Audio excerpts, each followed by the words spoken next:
Picture this. Somewhere beneath 7 miles of crushing water, past the last flicker of sunlight and the last sensible reason to keep going, there are creatures older than entire civilizations, maybe even older than the continents themselves. Down in that eternal night, sharks move slower than drifting snowflakes, worms glow like ancient neon signs, and coral towers record Earth's history in skeletal rings, the way old trees record winters. Some microbes, buried in the mud, divide so rarely that one generation might outlive your entire family tree. And the wildest part? Many of these beings look almost exactly like their ancestors from hundreds of millions of years ago, because the deep sea barely changes, and neither do its residents. What if the closest thing we have to a time machine isn't a device? It's an ocean. What if Earth's oldest survivors are living right now in a world we can barely reach? Welcome to the deep sea, the planet's darkest secret, its oldest archive, and maybe the key to understanding where life began and where it might exist beyond Earth. Stick around. The ocean is about to tell you its oldest stories. Imagine you are drifting downward through the ocean, sinking past the shimmering sunlight until even the color blue gives up and goes home. The water around you thickens into a cold, heavy nothingness. Pressure stacks itself on your shoulders like an over-enthusiastic weightlifter, and the warmth of the world above becomes a distant rumor.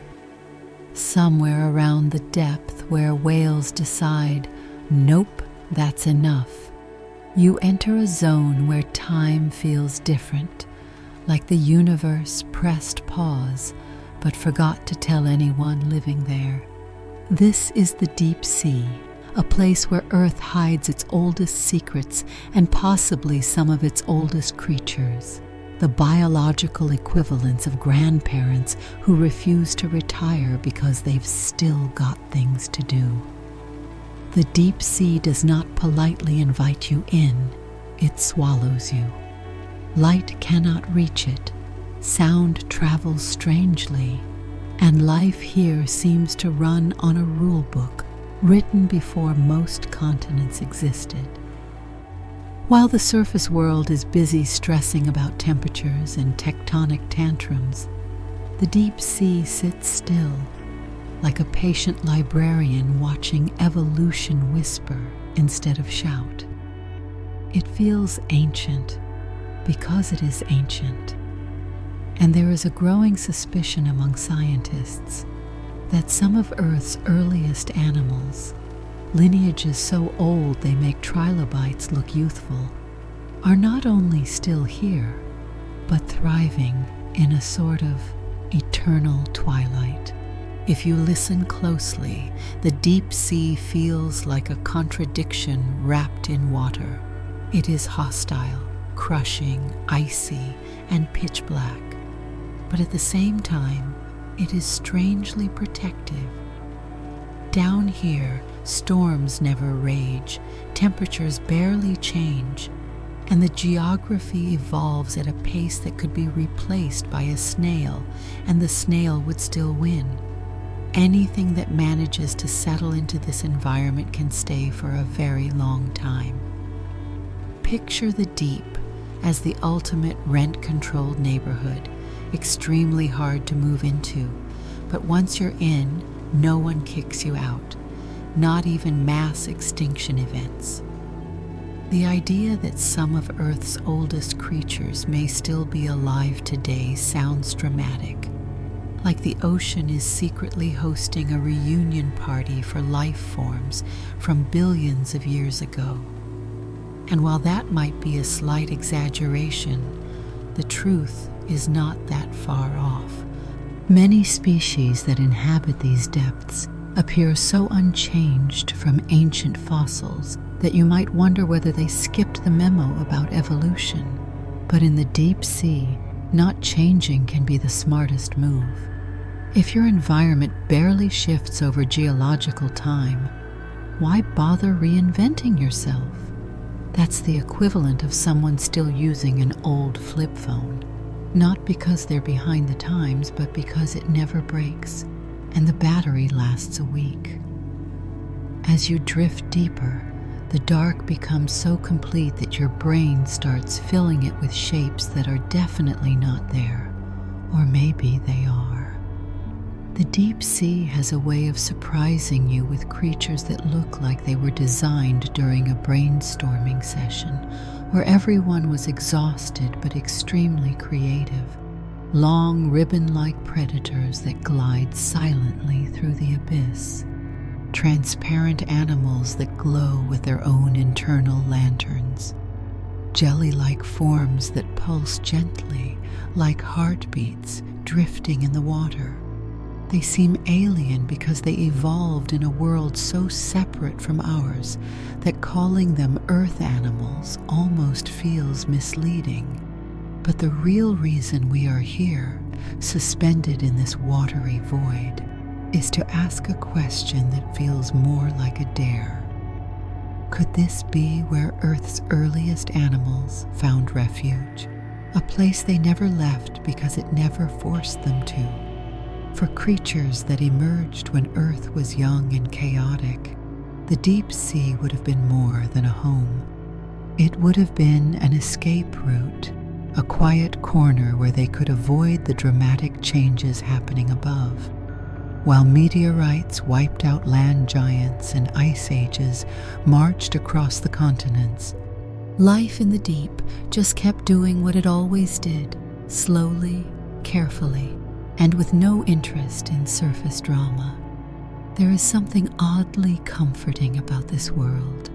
It moves slowly, breathes quietly, and holds on to its history with unshakable patience. Down here, the past never really ends.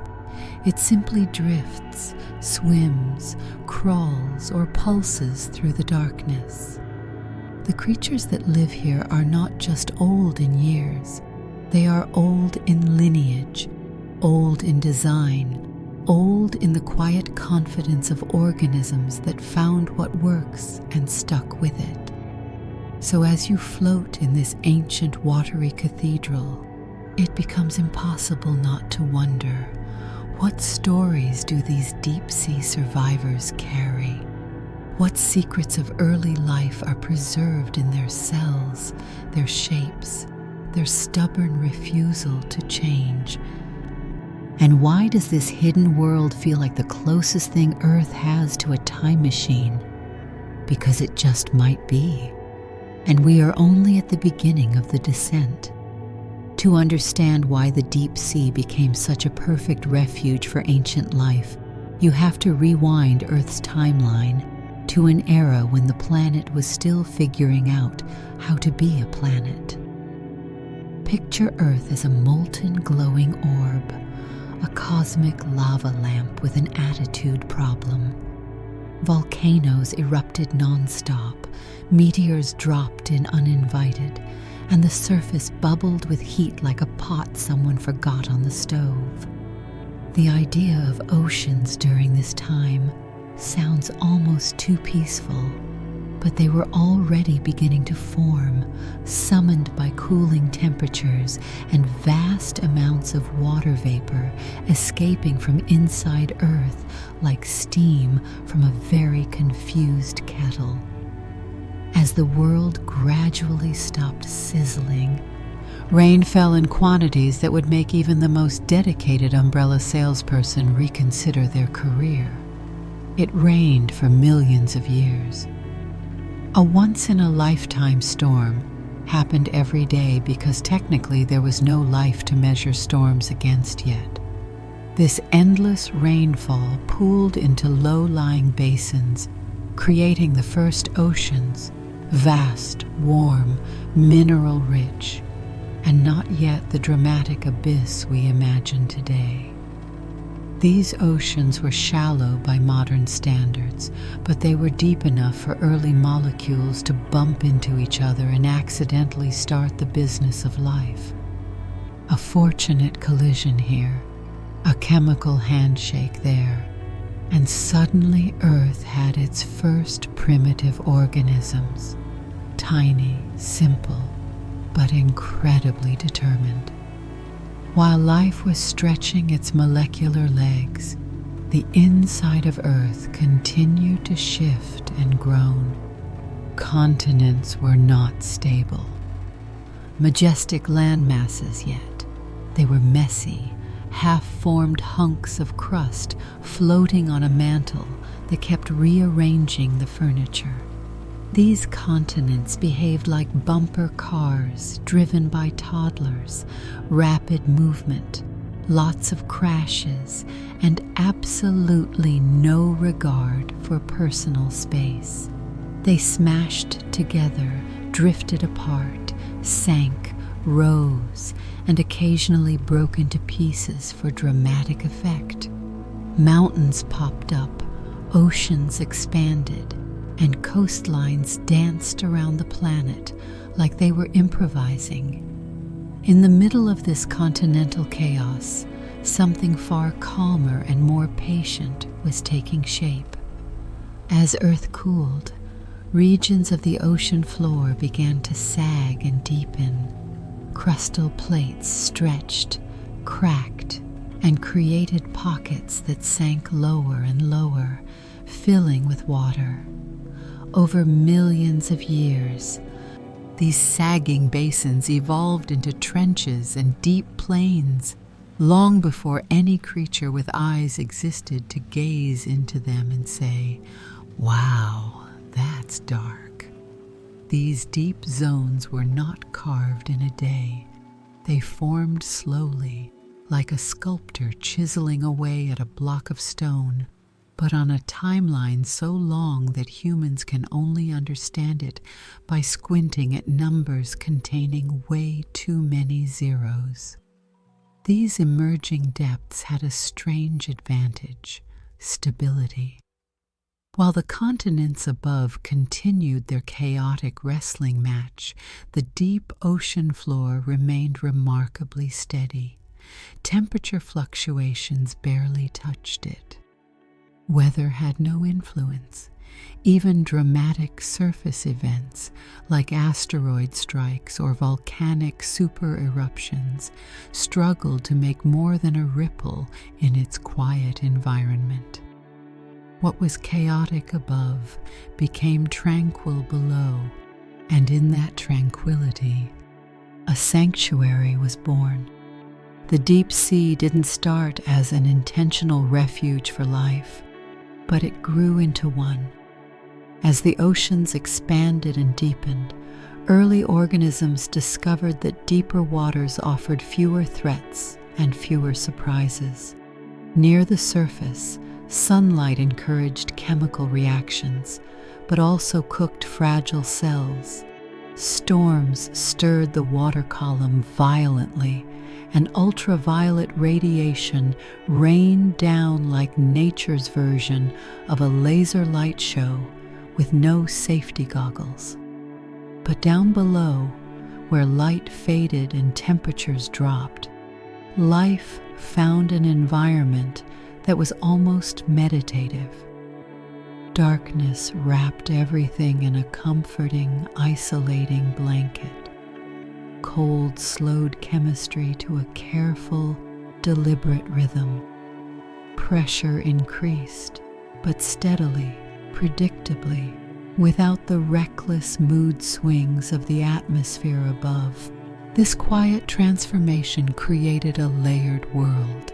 The surface ocean became the dynamic, sunlit stage where rapid evolution unfolded, while the depths turned into a kind of biological bunker, quiet, consistent, sheltered from the drama of the surface. Imagine an enormous, planet-spanning basement built unintentionally, but perfectly designed to protect anything willing to live in the dark with no windows. If Earth had an emergency shelter sign, it would probably point downward. As millions of years passed, water filled even deeper trenches. Subduction zones tugged parts of the crust under other parts, creating long scars in the ocean floor that plunged deeper than any mountain could ever rise. These trenches grew so deep that some now reach depths of more than 10 kilometers. But even in their earliest days, before any giant squid roamed or any strange gelatinous creature decided that translucent was a good fashion choice, the deep was already becoming a realm with its own rules. By the time multicellular life began experimenting with new forms, the deep sea was well established as a place of refuge. Species that wandered into deeper waters found stability, consistency, and a kind of ancient calmness. Life that preferred quiet corners, life that didn't want to constantly adapt to the dramatic shifts happening in shallower zones, lingered in the depths. Generations passed, oceans shifted, continents continued their frantic bumper car routine, but the deep remained patient. It is this patience, this long-standing steadiness carved from Earth's cooling crust, that helped shape the deep sea into more than just a geological feature. It became a cradle for ancestors, a museum of early Earth environments preserved under layers of water, and ultimately a potential hideaway for some of the oldest lineages still living on our planet. Down here, history is not written in rock, but in darkness, cold, and depth. A story that begins with a cooling planet and ends with a world beneath the world, waiting for curious minds to descend. If the deep sea is Earth's quiet, ancient sanctuary, then hydrothermal vents are the loud, eccentric neighbors who throw wild chemical parties in the basement. Picture towering mineral chimneys rising from the ocean floor, spewing jets of superheated water that would absolutely ruin any attempt at al dente noodles. These vents blast fluids that can reach temperatures hotter than a pizza oven, yet somehow manage to create some of the richest zones of life on the planet. To the untrained eye, they look like steaming underwater factories, built by a civilization with a strong aesthetic for gloom, glow, and geological drama. But to many scientists, these vents are more than visually striking. They may be the very places where life itself took its first experimental breaths. To understand why vents are such good contenders for the birthplace of life, imagine the early Earth once more, minus the calming oceans, plus a lot more volcanic enthusiasm. The planet's crust was riddled with cracks and fissures where seawater seeped down, met molten rock, and shot back up, superheated and transformed. These early vents would have been chemical kitchens, brewing and mixing ingredients in ways that no gentle tide pool on the surface could compete with. The water blasting from them was rich in minerals, metals, and bizarre chemical compounds, some of which are so reactive that they behave as though they haven't had their morning coffee yet. Today, when deep-sea explorers glide through the darkness and suddenly encounter a hydrothermal vent field, the scene looks like something out of science fiction, Smoke-like clouds billow upward from jagged chimneys, glowing faintly with faint minerals that catch the light of the submersible's lamps. Towering structures called black smokers release plumes rich in iron and sulfur that look like underwater bonfires without the fire part.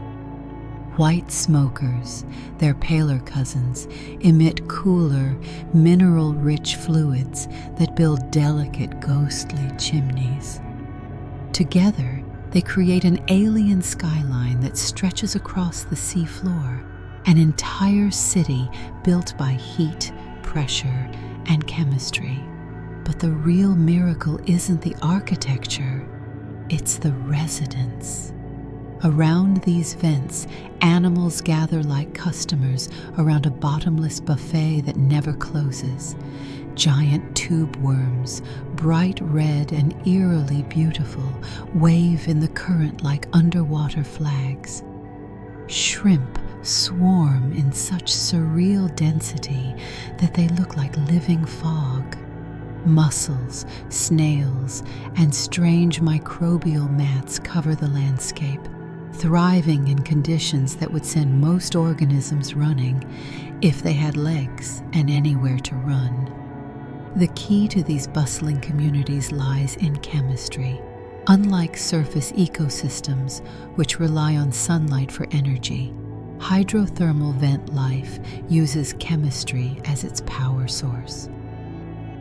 Specialized microbes capture the energy locked inside vent chemicals, especially hydrogen sulfide, and convert it into food.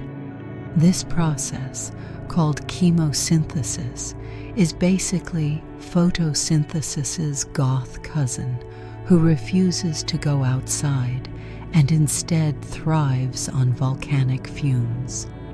And just like plants feed animals on land, these microbes serve as the foundational chefs for the entire vent ecosystem. The idea that life might have originated around hydrothermal vents isn't based on a hunch. It's grounded in the perfect blend of ingredients. Early Earth vents would have provided abundant heat, minerals, and natural compartments inside their rocky walls where molecules could gather and react. Chemical gradients, natural differences in energy across tiny spaces, acted as miniature batteries that early molecules could exploit. In essence, vents offered warmth, protection, energy, and structure, which is the molecular equivalent of giving early life a starter apartment with free utilities. One of the most intriguing aspects of vents is the way they constantly reshape themselves. New chimneys grow while older ones collapse. Chemical reactions shift. Temperatures fluctuate just enough to keep things interesting without wiping everything out. This dynamic environment may have been exactly what early life forms needed. A playground of possibilities where molecules could try new combinations and occasionally stumble upon something that actually worked. Evolution in its earliest stages was probably less like a ladder and more like a messy brainstorming session, with vents providing the perfect table of supplies. Even more astonishing is the idea that vents might host organisms that operate on principles different from anything on the surface. Some microbes living there today survive at temperatures so high they stretch the boundary of what we consider life. Others tolerate extreme acidity, chemical toxicity, and pressure conditions that would make a diamond nervous. These organisms reveal that life's limits are far wider than we once imagined, and that early evolution may have explored environments much more extreme than warm ponds or gentle coastlines. As you imagine drifting through a vent field, It's easy to sense how ancient it feels. The chimneys breathe heat like slow volcanic lungs. Microbes swarm invisibly in clouds of chemistry that shimmer with unseen potential. Creatures crowd together, living off the Earth's inner heat rather than the distant sun. It's a reminder that life does not always need light, comfort, or even stability. Sometimes, all it needs is a crack in the crust, a bit of water, and a whole lot of geologic enthusiasm. So as the vents roar beneath you, belching hot, mineral-rich water into the abyss, one thought lingers. If these underwater chimneys were the first cradles of life, then the deep sea is not merely ancient, it is the longest-running evolutionary experiment on Earth, and the vents are still cooking. The deeper you travel into the ocean, the heavier the world becomes.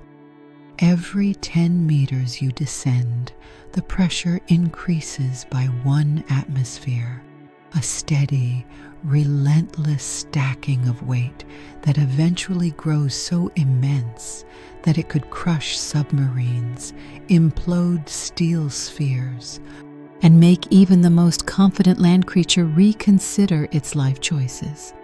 Down in the abyss, pressure does not merely sit, it dominates. It squeezes, compresses, and reshapes everything in its domain. Yet somehow, the species that call this world home have turned extreme pressure into a quiet superpower, using it to slow their aging, steady their metabolisms, and avoid the biological wear and tear that plague surface dwellers. If life above the waves is a fast-paced job with deadlines and rush hours, deep-sea organisms live like retirees who found the secret to eternal leisure. Pressure in the deep is not gentle or negotiable. At several thousand meters below the surface, it exceeds hundreds of times the pressure we feel at sea level. Imagine the weight of a fully loaded jet plane pressing down on every square inch of your body. Now imagine that same jet politely adding another jet every few hundred meters you go downward, until you're practically wearing an entire airport as a hat. That is the daily reality for deep-sea creatures, yet none of them seem bothered by it. In fact, they are shaped by it, literally and biologically. One of the most remarkable things about extreme pressure is how it influences the tiniest components of life, molecules. Proteins, those hard-working little machines that run every chemical process inside a cell, are notoriously picky. They need just the right temperature, just the right pH, and just the right structural folding to function. Pressure at great depths can warp these molecules like someone sitting on a delicate origami sculpture. But deep-sea species have evolved proteins that resist being squashed. Their molecular structures are reinforced in subtle ways that prevent distortion, allowing them to function smoothly under crushing weight. Think of it as the biological equivalent of buying furniture that does not collapse when your relatives visit. Pressure also affects cell membranes, those flexible barriers that keep the outside world from intruding. Under extreme pressure, ordinary membranes would become rigid, brittle, and uncooperative, qualities that rarely lead to thriving life. Deep-sea organisms solve this by adding special molecules to their membranes that act like molecular moisturizers, keeping them fluid and flexible no matter how intense the pressure becomes. Their cells stay supple in conditions where typical cells would freeze into something that resembles biological pottery. But the most intriguing effect of pressure is how it slows everything down. Not in a lazy, unwilling to do the dishes kind of way, but in a fundamental chemical way. Many biological reactions rely on molecules colliding with each other at certain speeds or angles. Pressure reduces molecular movement, limiting unnecessary chemical reactions and preventing the kind of biochemical chaos that leads to rapid aging. Under these conditions, living becomes less about speed and more about careful, deliberate functioning. Deep-sea species do not rush, they endure. This slow pace plays out dramatically in metabolism. Surface species live in an environment where food comes and goes, predators arrive and depart, and conditions shift rapidly. To survive, they burn energy quickly, grow fast, and reproduce often. But in the deep sea, the pressure-driven slowness influences almost everything: growth rates, cellular repair, reproduction, and even decision-making, though it's hard to say whether a creature without a brain is truly deciding anything. Down here, metabolism becomes a delicate balancing act, where the goal is not to live fast and die young, but to live slow and die. Eventually, maybe. Some deep-sea animals take this to impressive extremes. Their lifespans stretch far beyond those of their shallow water cousins. Their cells accumulate damage at a glacial pace because the biochemical reactions that cause that damage occur less frequently. Even their reproductive cycles often stretch across decades, as if they're waiting for the perfect moment that may or may not arrive. It's not laziness, it's extreme patience, shaped by an environment that moves on geological timescales rather than biological ones. Pressure even influences behavior. Fast movements, sharp turns, and high-energy bursts are rare in the deep, because they require metabolic investments that simply aren't practical. Instead, many species glide, drift, or undulate with unhurried grace. Their lives resemble slow choreography in dark water, devoid of the frantic darting seen in sunlit shallows. If deep-sea creatures could speak, they'd probably say something like, "Why rush? You're going to be here a long time."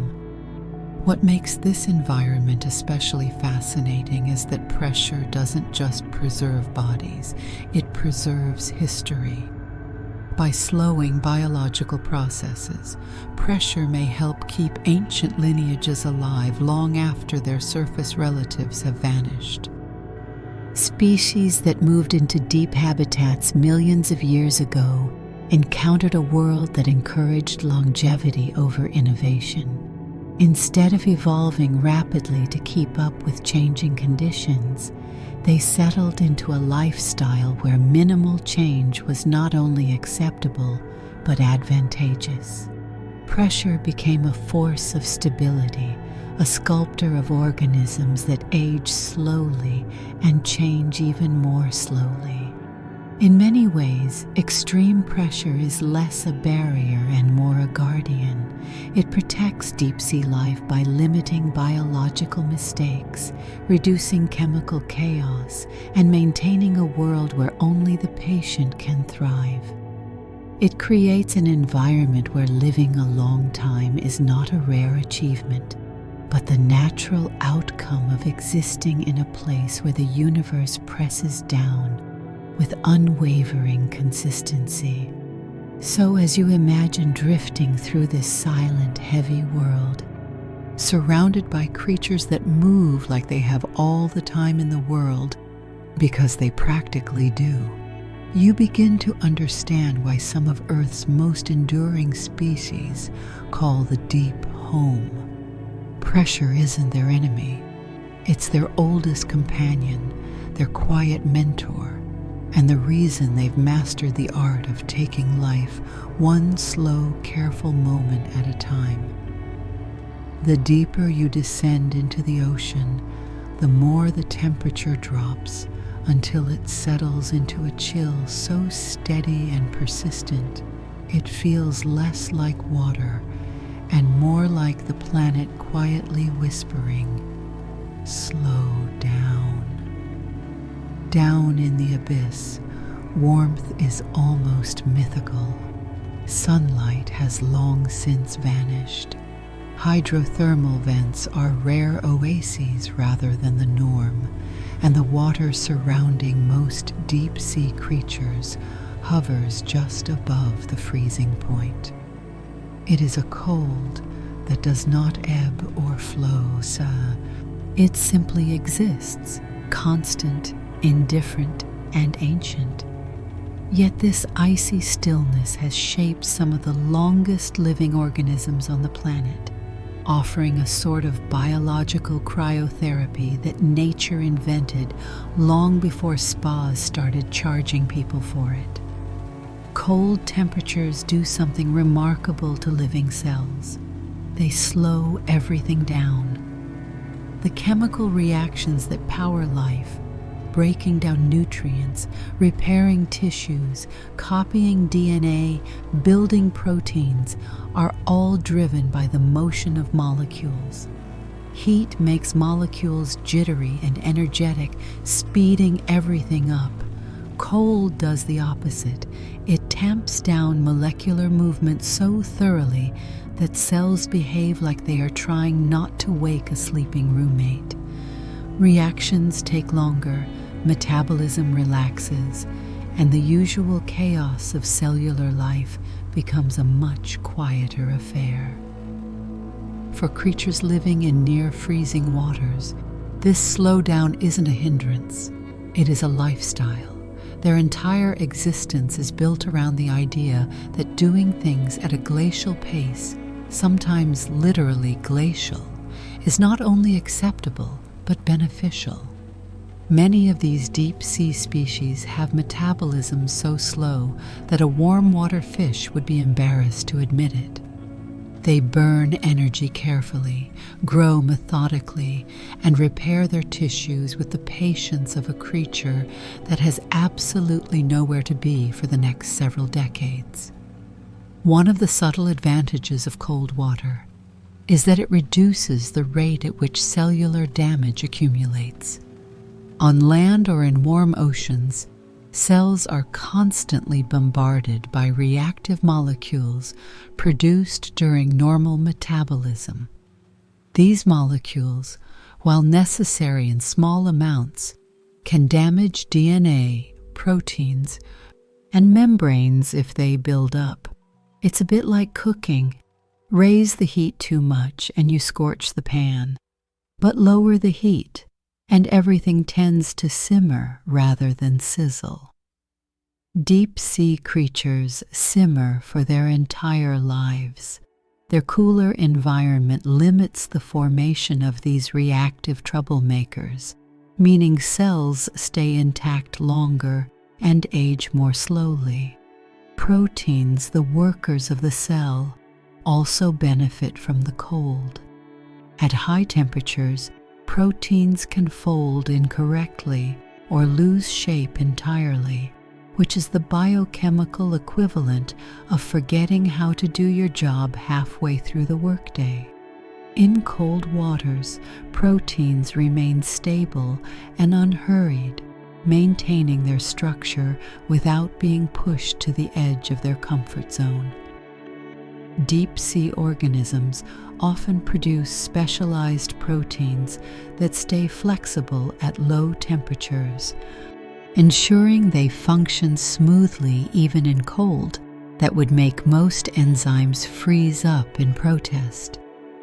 Cold also shapes the membranes of cells, those delicate barriers that must stay just fluid enough to let important molecules in and out.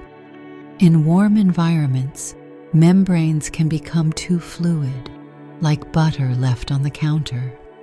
In freezing waters, they risk becoming too rigid, like butter straight from the freezer refusing to spread. Deep sea species solve this by adjusting the fats in their membranes to stay pliable, even when the surrounding water could practically be mistaken for liquid ice. Their membranes become finely tuned tools that can bend, curve, and flex without cracking, no matter how cold it gets.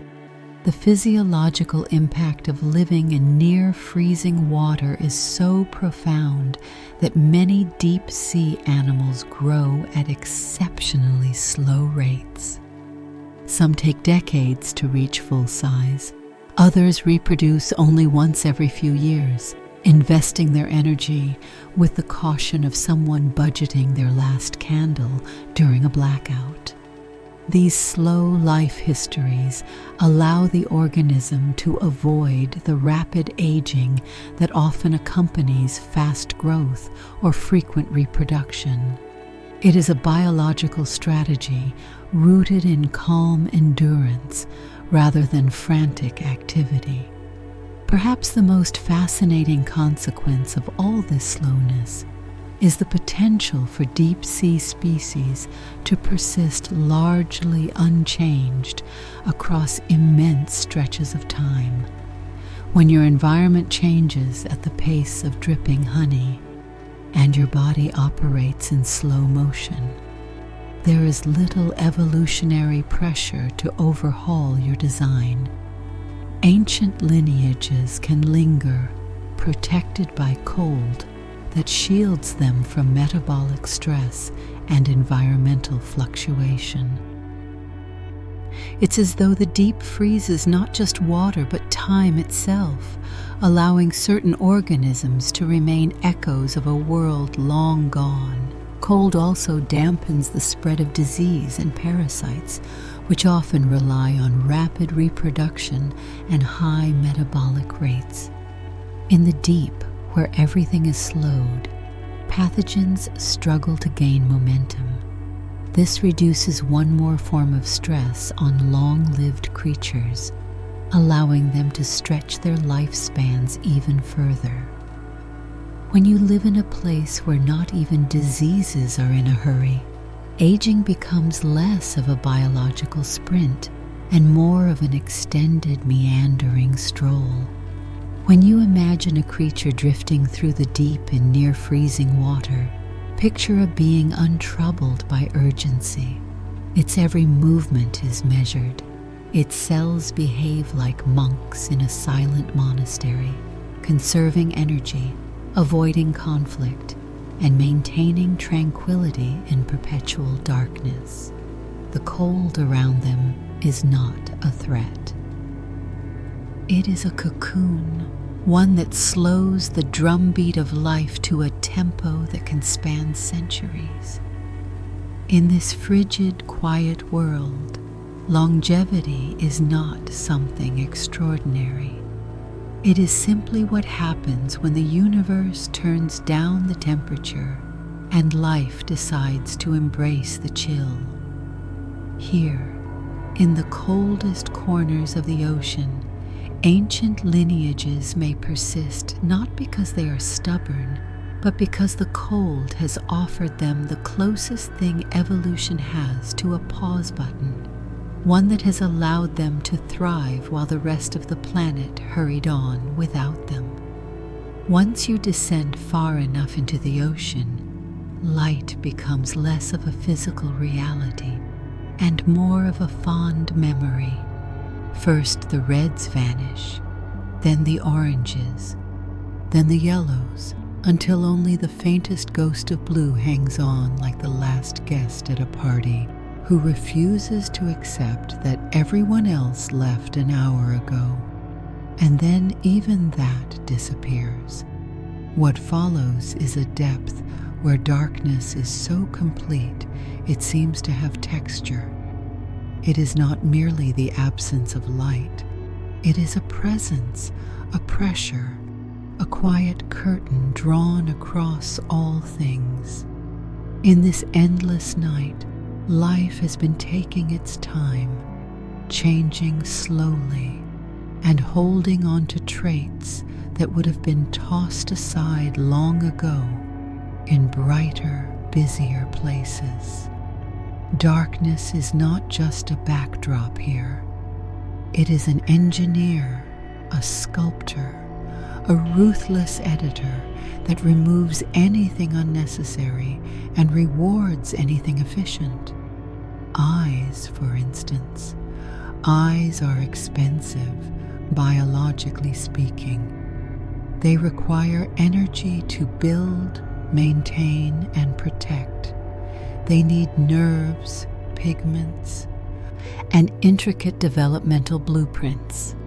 But in a world where light is as common as winning lottery tickets, eyes become less of an asset and more of an overpriced luxury item. So many deep-sea species simply stopped investing in them. Evolution, being wonderfully practical when it wants to be, trimmed the budget. The result is a caste of creatures who navigate by touch, smell, vibration, electric fields, or occasionally by pure confidence. Take the blind cave dwellers found in deep pockets of the seafloor. Their ancestors once had eyes, but after countless generations of living in the dark, the eyes became smaller, then vestigial, and in some cases vanished entirely. Instead, these animals enhanced other senses. Some species develop antennae so sensitive they can sense water displacement from a passing organism meters away. Others grow elongated bodies that interpret faint vibrations like a biological seismograph. In an environment where sight is useless, the rest of the body becomes the sensory organ. But the deep sea doesn't just produce creatures that lack eyes. It also produces creatures that create their own light. Bioluminescence, the art of glowing charmingly or menacingly in total darkness, is one of the most widespread strategies below the sunlight zone. But even bioluminescence must be used with care. In shallower dark zones, where faint twilight still filters down, glowing can help attract prey or confuse predators. In the truly deep areas where light is extinct, bioluminescence becomes a precision tool. Some creatures emit short flashes to startle enemies. Others glow continuously, forming eerie, drifting halos. Some use light to lure mates, resembling aquatic fireflies with a flair for the dramatic.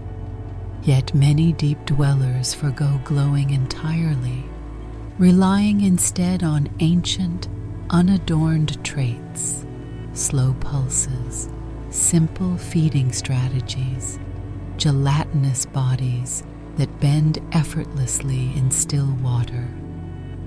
Darkness doesn't demand speed nor flamboyance. It rewards subtlety, and subtle traits tend to age well. In the absence of light-driven evolutionary pressure, no need to attract mates visually, no need for elaborate camouflage, no arms race of colorful displays. Many species retain body plans that look astonishingly primitive.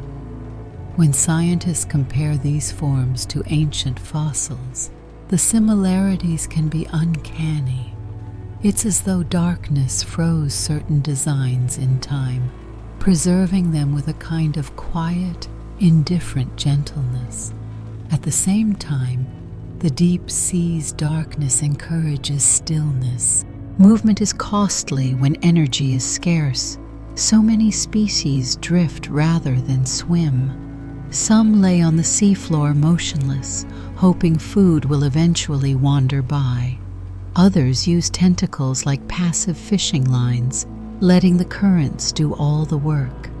This calm, minimalistic existence means their bodies experience less physical stress, fewer injuries, and slower rates of cellular replacement, all of which contribute to long lifespans.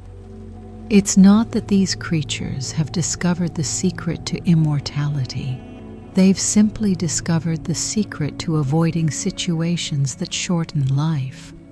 Darkness also reduces the complexity of predator-prey interactions. Without vision, hunting becomes an exercise in patience, stealth, and occasionally pure luck. Prey do not flee in lightning bursts like fish near the surface. They glide away or simply drift into unreachable zones. Predators rely on chemical cues or pressure waves. This slower, less explosive dynamic removes the evolutionary push for rapid reflexes or high-speed pursuit. And when evolution stops rushing, organisms can remain remarkably similar to their ancient ancestors, preserved by a world that moves at the pace of deep water. Perhaps the most remarkable thing about deep darkness is its consistency. Sunlight changes every day at the surface. Clouds, seasons, weather, and time of day create endless variation. But in the deep, darkness is steady. There is no dawn, no dusk, no moon phases, no solar cycles. This stability means organisms are not constantly adjusting to shifting conditions. Their internal clocks slow, their biological rhythms elongate, and their need for rapid adaptation fades.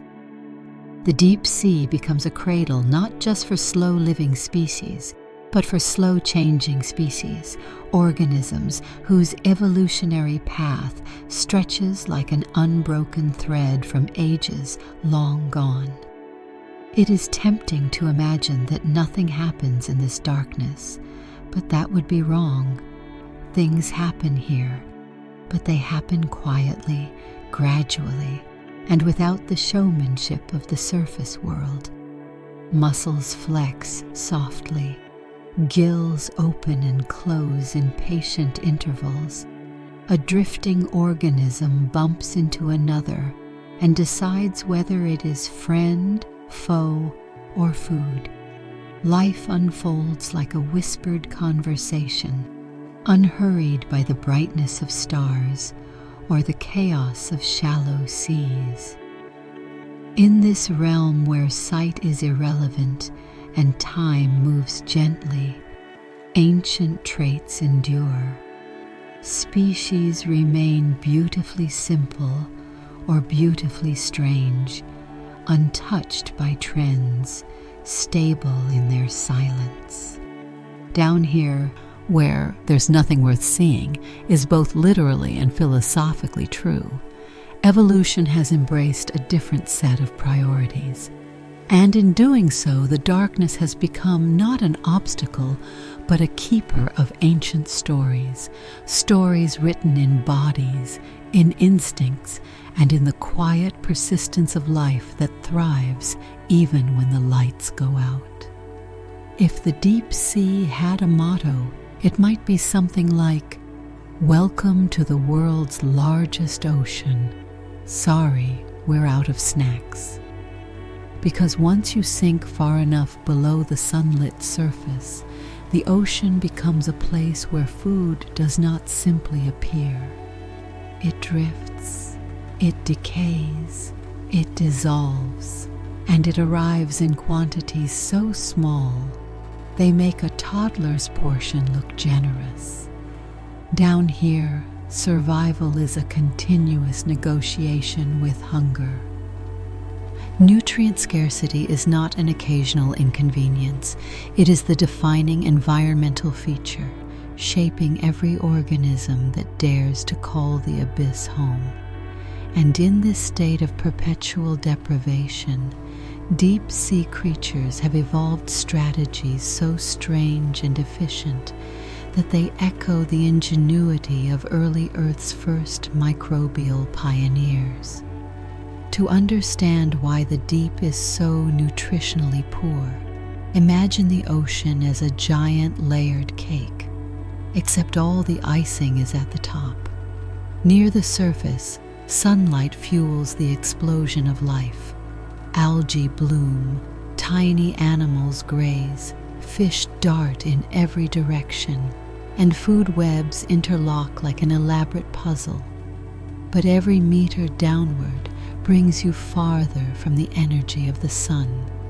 By the time you reach the deep sea, you are so far removed from the planet's primary energy source that the ecosystem must piece together a living from scraps drifting down from above. These scraps, known affectionately as marine snow, consist of dead plankton, fish scales, mucus flakes, and organic dust. It may sound unappetizing, but for deep-sea organisms, it is the Michelin star meal of the abyss. Unfortunately, marine snow falls slowly, unpredictably, and in quantities that would make even the most frugal creature nervous.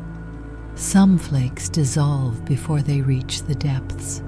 Others are intercepted by hungry mouths at mid-levels. By the time the remainder sinks all the way down, it looks like the crumbs left after someone ate the cake, the plate, and maybe the table. The deep is a world built on leftovers of leftovers, and anything living there must be astonishingly resourceful. This scarcity forces deep-sea organisms to adopt energy strategies that are not just unusual by modern standards. They are downright ancient in spirit. Many species rely on extremely slow metabolisms, stretching each calorie into a marathon rather than a sprint. But others employ more inventive approaches, tapping into biochemical pathways that may resemble those used by Earth's earliest organisms, long before sunlight became a major energy source.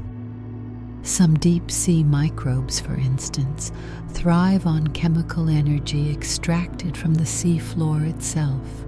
Instead of eating organic matter, they feed on compounds like methane, ammonia, or hydrogen produced by geological processes.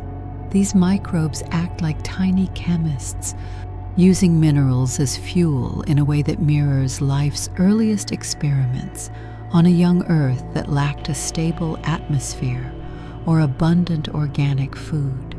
For them, dinner is not something that falls from above.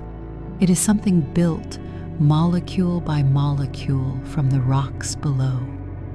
Animals living in nutrient deserts often form partnerships with such microbes, hosting them inside their bodies like tiny, hard-working tenants.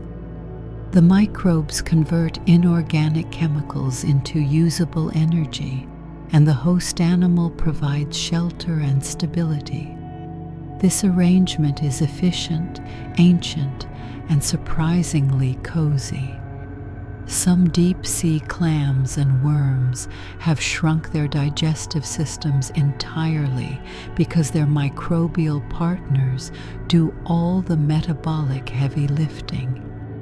Evolution seems to have said, "Why bother with a stomach when you can outsource the job?" Other creatures take a scavenger's approach, though scavenger barely does justice to their patience. Picture a fish whose next meal might arrive in 5 days, or 5 months, or next year if the ocean is feeling generous.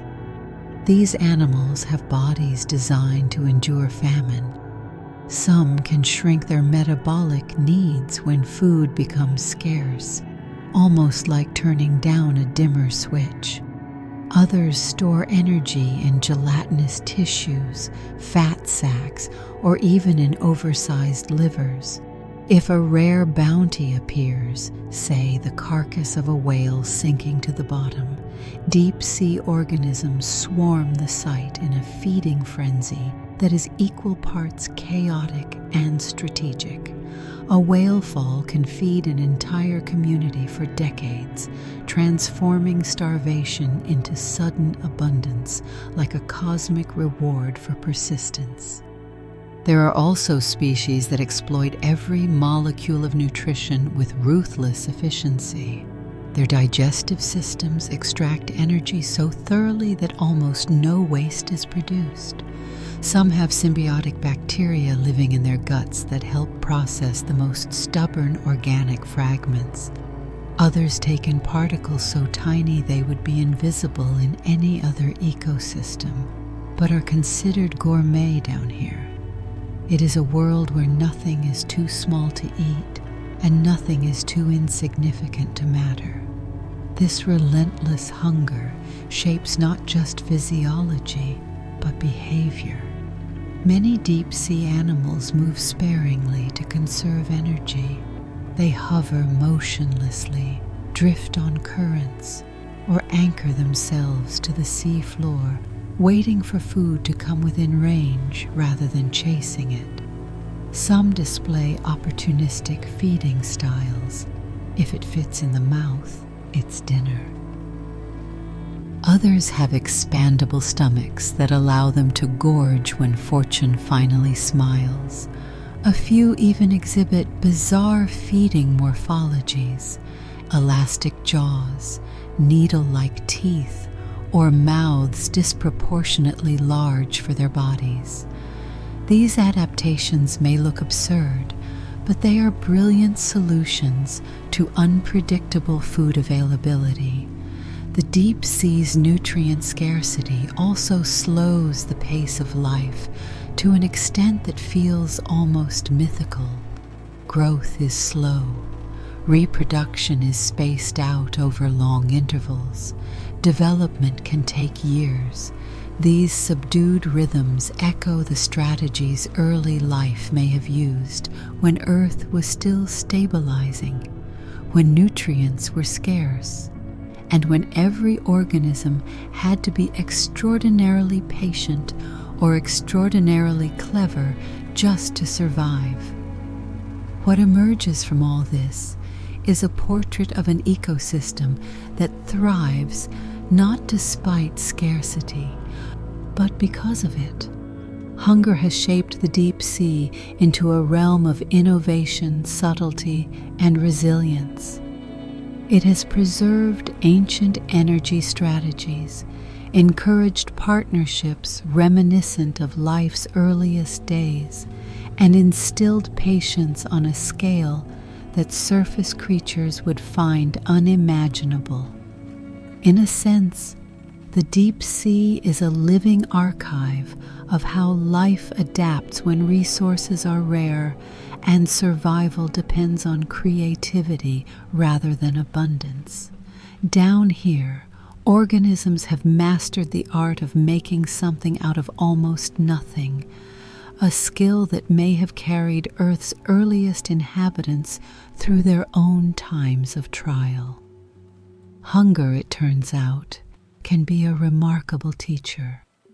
Imagine living in a place where food doesn't arrive in meals so much as it falls from the sky in tiny, unpredictable sprinkles, like the ocean's version of winter ash, drifting quietly through miles of water before settling on the sea floor.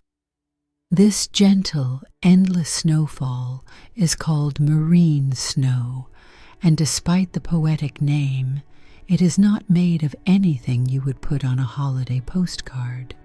It consists of microscopic corpses, fragments of mucus, shredded algae, plankton poop, and the occasional unlucky organism that gave up midway through life's marathon.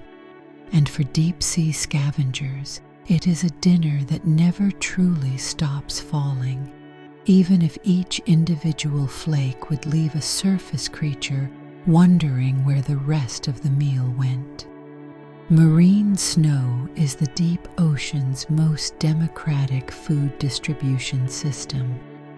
Most of the material falls slowly, drifting grain by grain, sometimes taking weeks to sink from the sunlit surface. By the time it reaches the abyss, each particle is so small and so widely spaced that catching it becomes more of a long-term lifestyle than a single event. Creatures down here do not chase their food. They wait for it, filter it, absorb it, or trap it as it gently settles. It's a patience-driven economy where the animals that survive are the ones willing to accept that lunch will arrive when it arrives, and definitely not a moment before. One of the quintessential marine snow specialists is the sea cucumber. If these animals had a motto, it would probably be something like low effort, long life. They move at a pace most accurately described as leisurely drifting with an opinion. Their bodies are soft, sausage-like, and superbly designed for one of the simplest feeding strategies in the deep: shovel, swallow, sift, repeat. Sea cucumbers hoover up sediment like living vacuum cleaners extracting organic particles from the mud. They are the ocean's janitors, except they get paid in calories instead of compliments. And yet, for all their unhurried existence, sea cucumbers can live astonishingly long lives. Their slow metabolic pace, combined with a diet that trickles in almost imperceptibly, keeps their internal machinery running smoothly for decades or even centuries. They don't burn through energy. They merely borrow it, use it sparingly, and return to their sedentary routines. In the deep, where everything moves like a whispered lullaby, these creatures embody the art of gentle persistence. Another group of marine snow connoisseurs is the deep sea sponges. These organisms resemble frozen fountains of porous architecture, patiently filtering water through intricate canals. As particles drift past, sponges capture them with a quiet efficiency that feels almost zen. They do not chase food. They simply wait for the ocean to deliver it. Their method is subtle and ancient, and it contributes to lifespans that can stretch beyond 1,000 years. Some sponges have seen ice ages come and go without changing their daily routine, which mostly involves doing absolutely nothing except existing gracefully and inhaling microscopic debris. Then there are the tiny detritivorous amphipods, small shrimp-like creatures with an appetite for anything soft enough to chew. These little scavengers rush to fallen flakes like enthusiastic guests at a potluck, except the potluck lasts forever and the dishes arrive one crumb at a time. Amphipods also gather at larger events, like the occasional sinking fish or jellyfish corpse, but most of their diet still comes from the faint, steady drizzle of marine snow. Their ability to survive on such meager offerings speaks to metabolic thriftiness honed through millions of years of sparse living. Marine snow is more than a food source. It is a rhythm, a steady clock that governs deep-sea life. Creatures adapted to this drift-based existence are never in a rush. Everything about their physiology, behavior, and even their reproduction fits into this slow cadence. They grow gradually, mature late, and rely on strategies that emphasize endurance rather than speed. Some deep-sea scavengers produce relatively few offspring, investing more in each one because population explosions simply don't make sense when food arrives at the pace of a meditative drizzle. Interestingly, marine snow also creates a more stable food environment than one might expect. While individual particles are tiny, the flow of snow is constant. Even during seasons of scarcity, some organic material is always falling, meaning deep-sea scavengers rarely face total famine. Instead, they experience life as one long, slow meal. Never abundant, rarely empty, but just steady enough to sustain creatures that have tuned their biology toward patience. This slow nourishment contributes directly to longevity.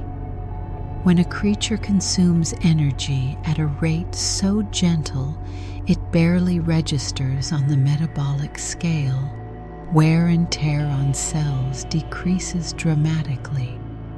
Deep-sea scavengers experience fewer biological mishaps, less oxidative stress, and slower tissue turnover.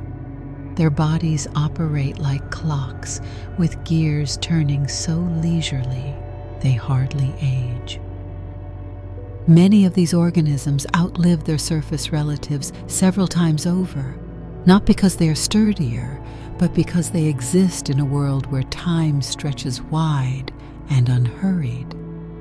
Marine snow also encourages a certain humility in evolution. In brighter waters, life is shaped by competition, speed, predation, and bursts of opportunity. But in the deep, survival depends not on agility or aggression, but on restraint. Organisms that thrive are those that learn to live quietly, to take whatever falls their way, and to spread their energy over lifespans so long they make human history look like a brief, flashy commercial break. And so, the deep-sea scavengers drift, sift, filter, and crawl through darkness, nourished by a gentle cosmic snowfall that never ends. They are masters of the slow life, elders of the abyss whose existence is written not in bold strokes, but in faint floating particles sinking through the water column. Marine snow may look like dust, but to these creatures, it is the steady heartbeat of an ancient world, feeding bodies and timelines measured not in years, but in centuries. If you ever wanted to know what Earth's early vertebrates looked like, but lacked access to a functioning time machine, the deep sea has you covered. It quietly shelters creatures whose family trees stretch so far backward that they practically brush against the dawn of animal complexity. Among these elders of evolution are hagfish and lampreys, animals so old, so stubbornly unchanged, and so unapologetically odd that paleontologists talk about them with the same mixture of reverence and bewilderment, usually reserved for ancient relics that refuse to crumble. These species are not just survivors, they are living blueprints, biological cheat codes that let us peek into what life looked like hundreds of millions of years ago. Hagfish, for starters, seem determined to defy every expectation about what a vertebrate-adjacent animal should be. They are long, eel-like, slimy, and oddly elegant, in a minimalistic, tube-shaped sort of way.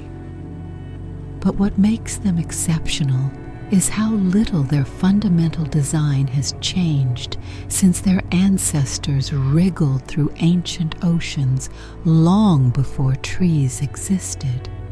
Their bodies lack jaws, bones, and paired fins. Instead, they rely on a cartilaginous skeleton and a feeding strategy that would give etiquette teachers nightmares. They burrow into the carcasses of dead animals, consuming them from the inside out. It is not a glamorous lifestyle, but it is one that has worked perfectly for several 100 million years. When an ecological strategy is that effective, evolution does what any wise engineer would do: it leaves it alone. One of the features that sets hagfish apart is their ability to produce slime, far more slime than any creature has a practical right to make.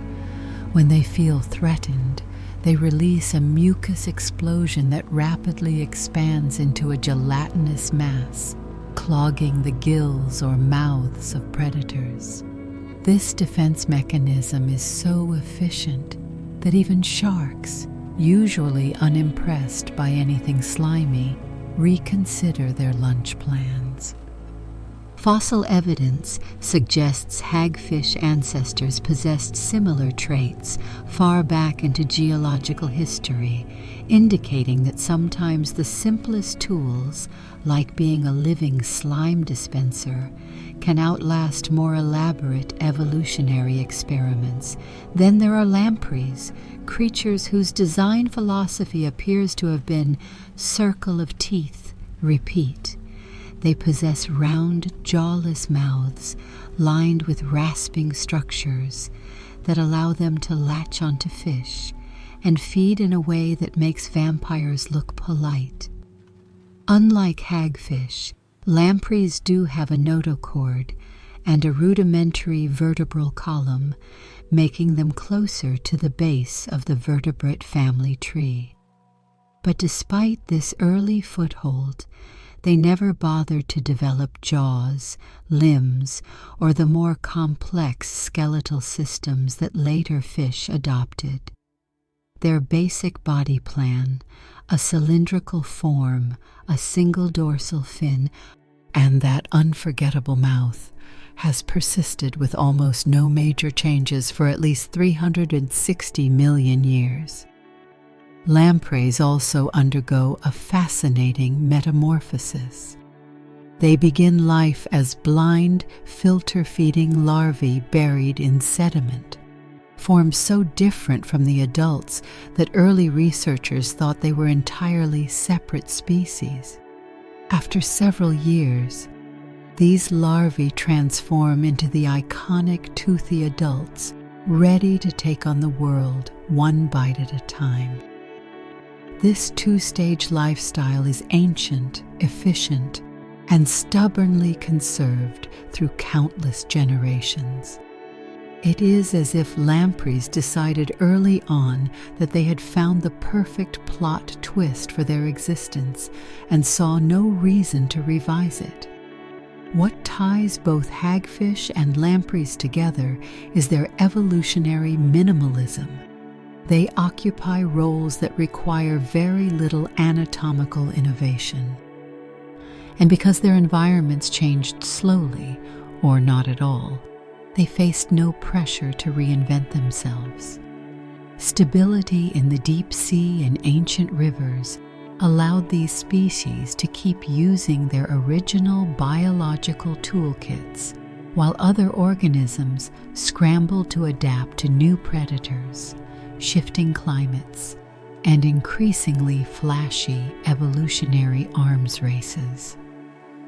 Hagfish and lampreys watch that chaos unfold from a comfortable distance, continuing to do exactly what worked. Their fossils add weight to the story. When paleontologists compare ancient specimens with modern ones, the similarities border on uncanny. It is as though someone photocopied an organism from the Devonian period and pasted it directly into the present. This continuity makes them invaluable to scientists seeking to understand how early vertebrates functioned. While bones of ancient creatures often degrade, hagfish and lampreys supply living examples of soft-bodied structures that rarely fossilize well. They are like biological Rosetta Stones, translating ancient anatomical puzzles into patterns we can observe firsthand. Their persistence also highlights a curious truth about evolution. Progress is not guaranteed. Evolution does not march relentlessly toward complexity. It meanders, experiments, simplifies, elaborates, and sometimes loops back to earlier strategies. Hagfish and lampreys illustrate that when a design works exceptionally well, natural selection can act like a museum curator, preserving rather than innovating. What may look primitive to us is, in fact, a triumph of stability over drama. Even more intriguing is how these creatures communicate something about resilience. They survived mass extinctions that eliminated far flashier species: the enormous predators, the armored giants, the elaborate reef dwellers. When cataclysms struck the planet, these simple-bodied animals endured because their needs were few, their lifestyles flexible, and their habitats buffered from disaster. Their continued presence is a quiet reminder that in nature, being unassuming can be a profound advantage. So when we encounter hagfish gliding through darkness, or lampreys clinging to river rocks with prehistoric determination, we are not just looking at unusual animals. We are looking at echoes, living, wriggling echoes of Earth's earliest vertebrate chapters. They are survivors not because they transformed dramatically over time, but because they did not have to. Their lineage is a testament to the power of staying the same when everything else changes. In a world obsessed with evolution's fireworks, these creatures thrive by keeping the spark that lit the fuse in the first place. The deep sea has a peculiar habit of taking ordinary creatures and turning the volume knob all the way up. Shrimp become the size of mittens. Squid grow tentacles long enough to lasso submarines. Worms stretch into ribbons that drift like mystical banners in undersea cathedrals. But among all these oversized residents, few capture the imagination quite like the giant isopods. Animals that look like someone dropped a regular backyard roly-poly into a Xerox machine set to 600% enlargement.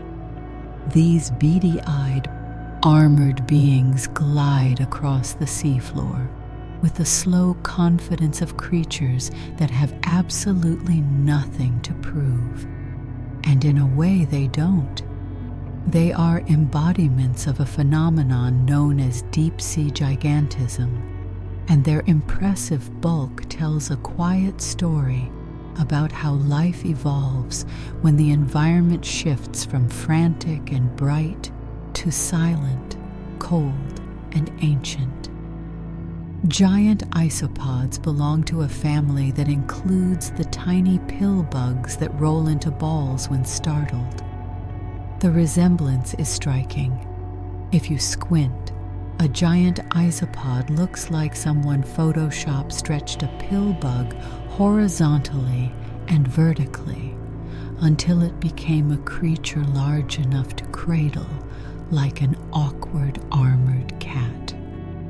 But unlike their land-dwelling relatives, giant isopods roam depths of several hundred to over 1,000 meters.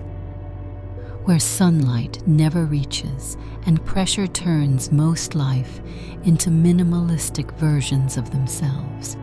Yet here they are, unapologetically rotund, plate-covered, and sturdy, like the deep sea's version of classic cars that refuse to go out of style. One reason gigantism appears in the deep lies in the strange economics of survival. In environments where food is scarce and meals arrive infrequently, sometimes months apart, large size becomes a surprisingly handy advantage. A bigger body can store more energy, allowing the animal to coast through long periods of famine without immediately resorting to desperation.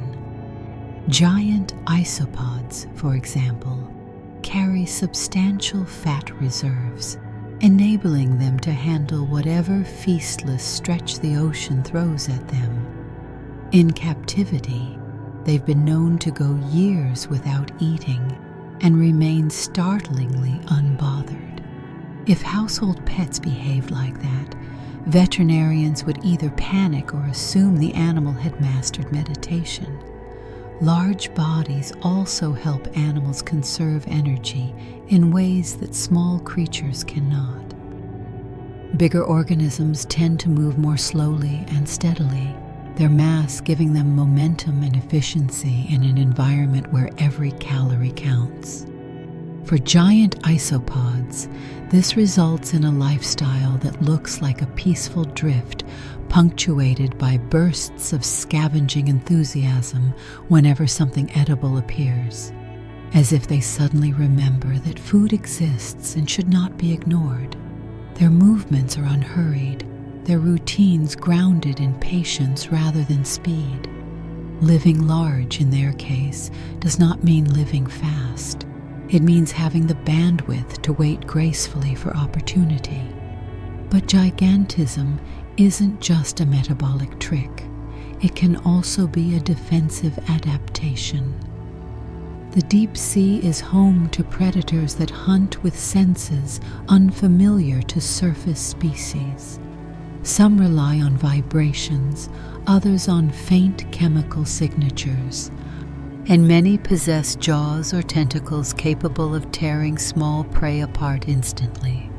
Being larger means being harder to swallow, harder to crush, and harder to ignore.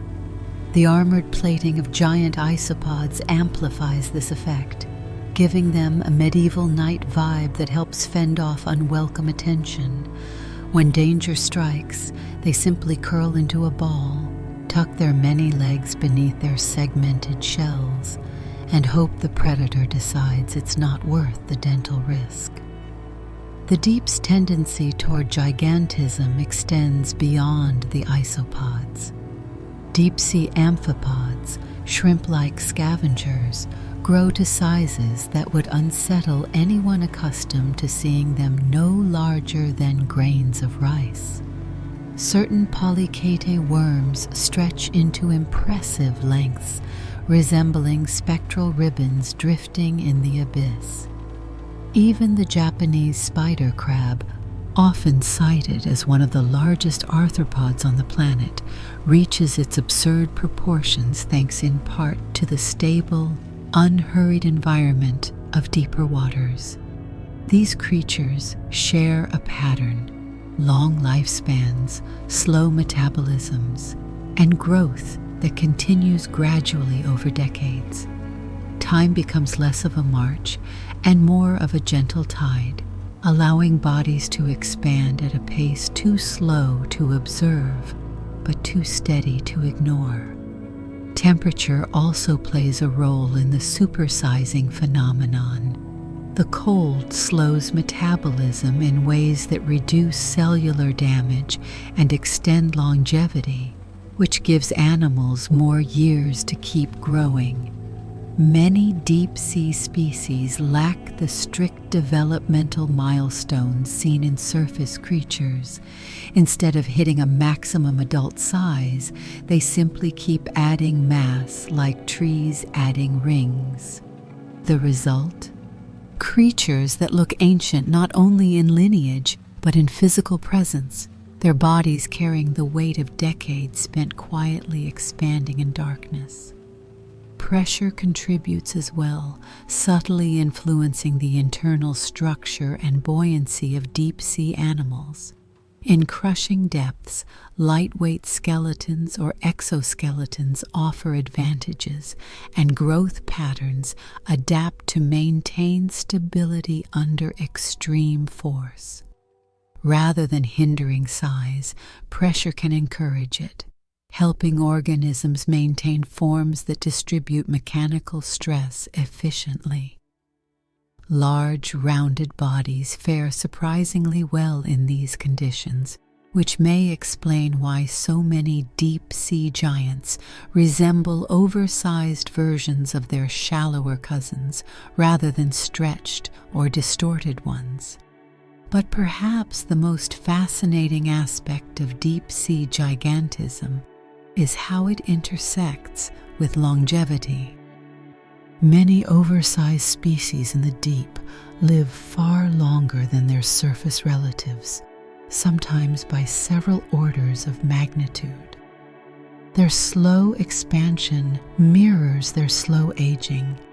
Their deliberate movements reflect the deliberate rhythm of the deep.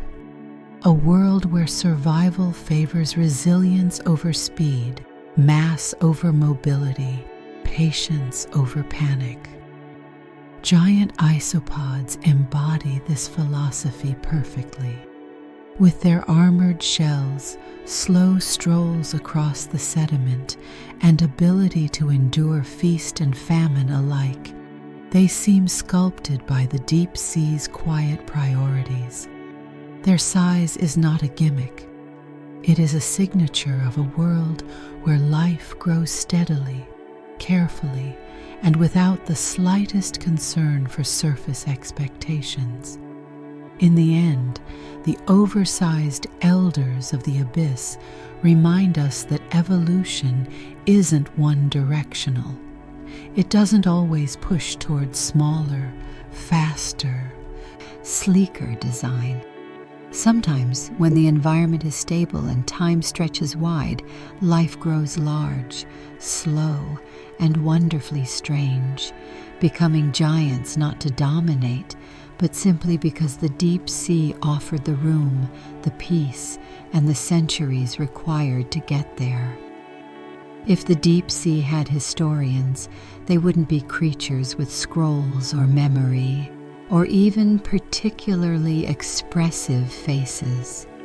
They would be corals, quiet, anchored, patient beings that build their lives 1 millimeter at a time, stacking the years into skeletons that last millennia. These deep-sea corals are unlike their tropical cousins that bask in sunlight and host vibrant algae. In the abyss, corals ditch the sunscreen and settle into darkness, growing slowly but steadily into architectural masterpieces that can outlive entire civilizations.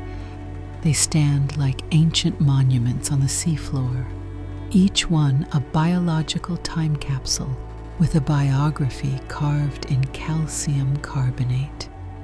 Most people imagine corals as colorful reefs in shallow waters, but deep-sea corals offer a different kind of beauty, subtler and more stoic. They grow in places where light never reaches, blooming in shapes that feel sculpted rather than grown. Some spread into wide fans that look like frozen veils.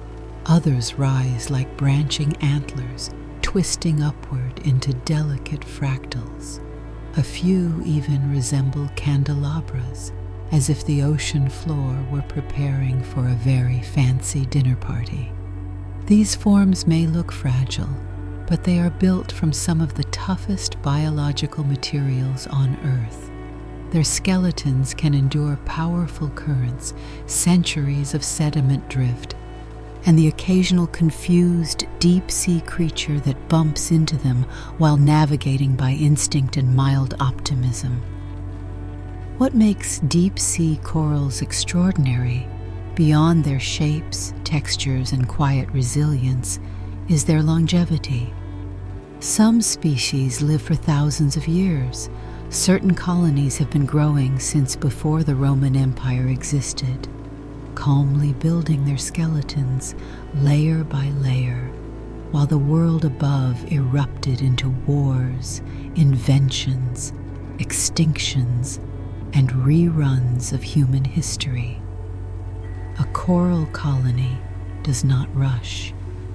It adds rings of skeletal material the way trees add rings of wood, patiently, consistently, and with no interest in deadlines. These rings are more than structural supports. They are records.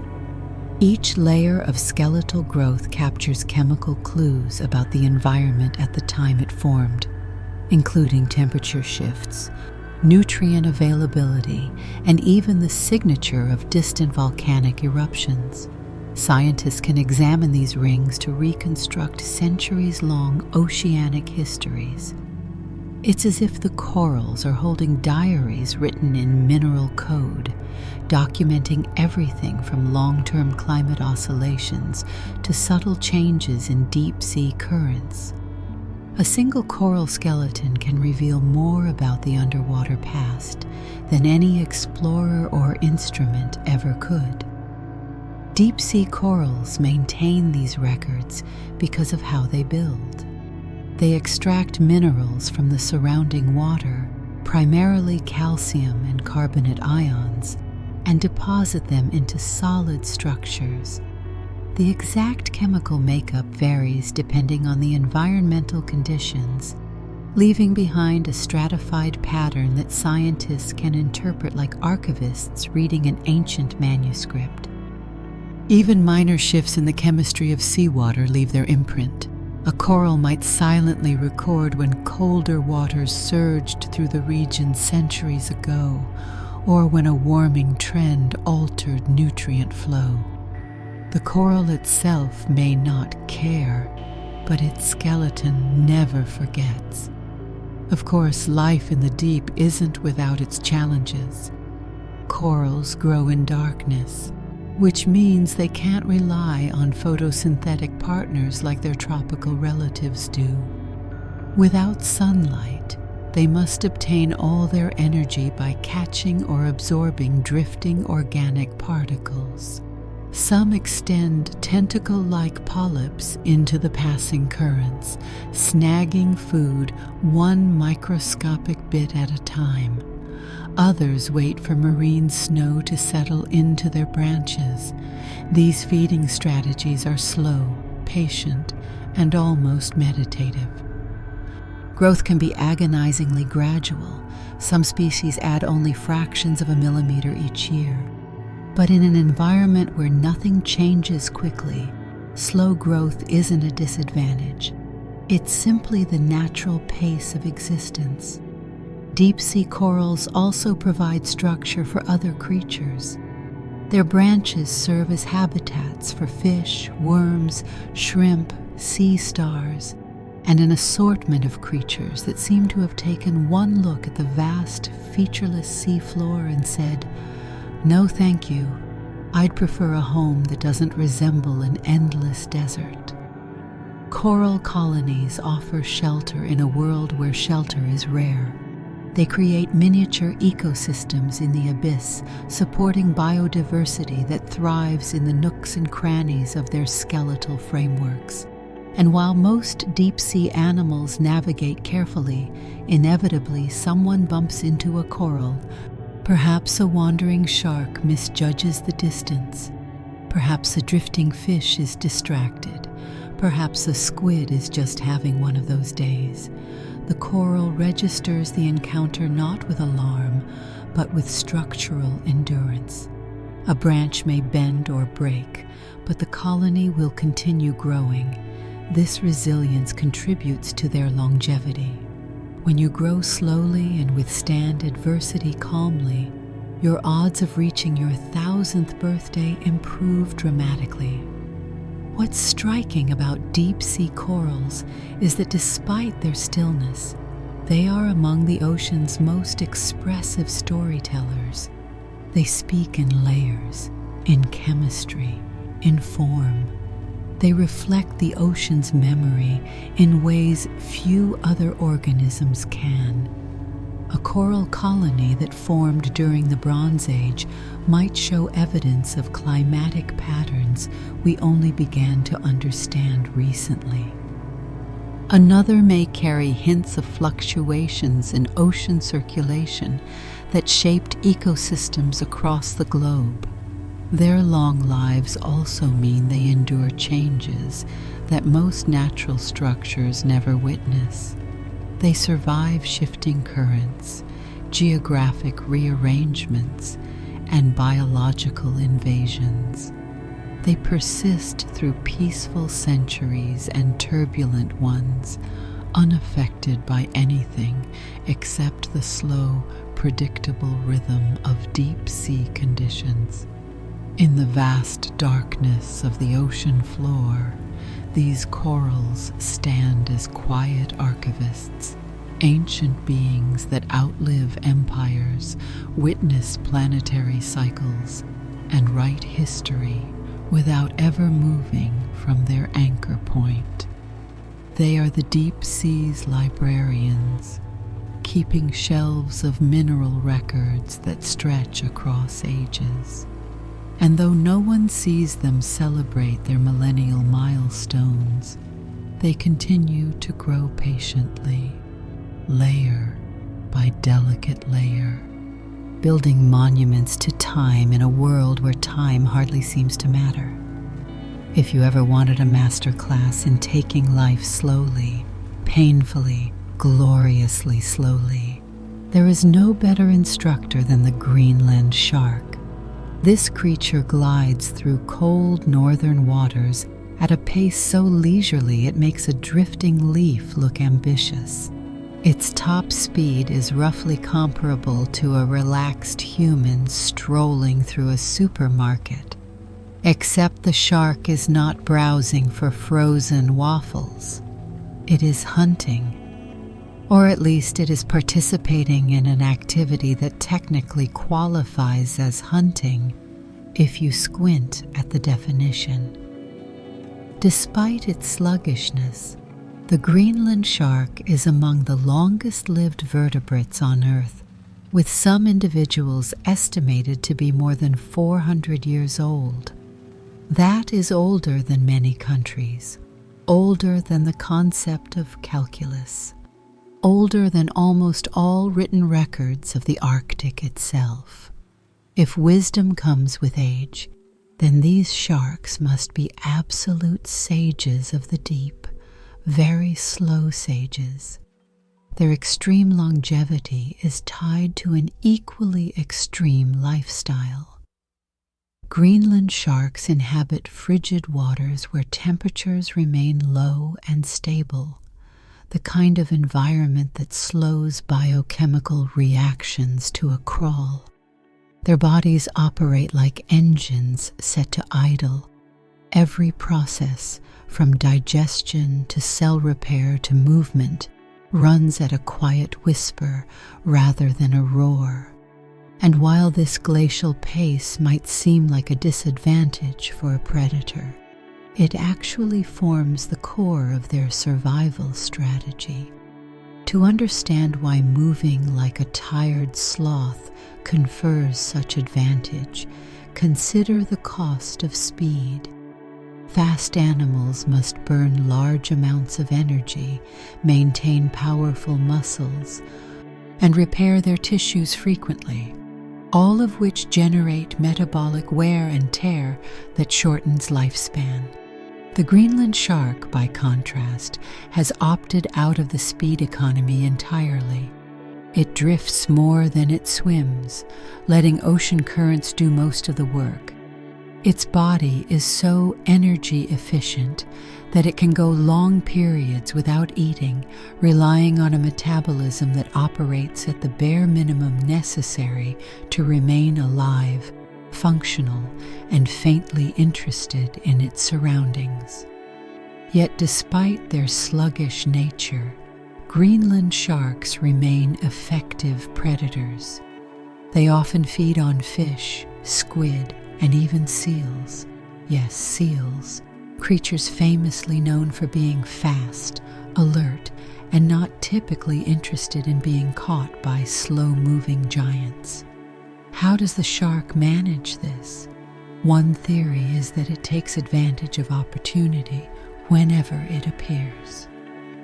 A sleeping seal, an injured fish, or a carcass drifting in the current all become fair game. Greenland sharks are opportunists with patience, willing to wait for the ocean to hand them a meal rather than chasing one down. In a sense, they operate like ancient hunters who set one trap and then walked away for several months, confident the trap would succeed eventually. Another predator with a similarly unhurried approach to life is the sleeper shark, a close relative found in deep waters. These sharks also drift slowly through the darkness, conserving energy in a world where food is sparse and survival depends on efficiency rather than athletic flair. Their large size gives them staying power, allowing them to store energy and go without feeding for long periods. Like the Greenland shark, they trade speed for endurance, aggression for patience, and short-term gain for long-term stability. In the deep sea and cold northern oceans, this strategy consistently pays off. A slow-moving predator may seem poorly equipped for success, but in ecosystems where very few animals move quickly and most rely on stealth or scavenging, speed is less valuable than persistence.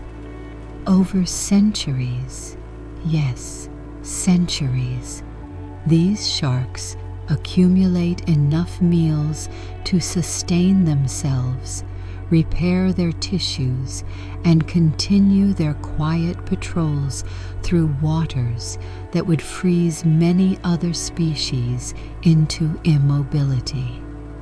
The Greenland shark's famously slow aging also appears linked to its unique biochemistry.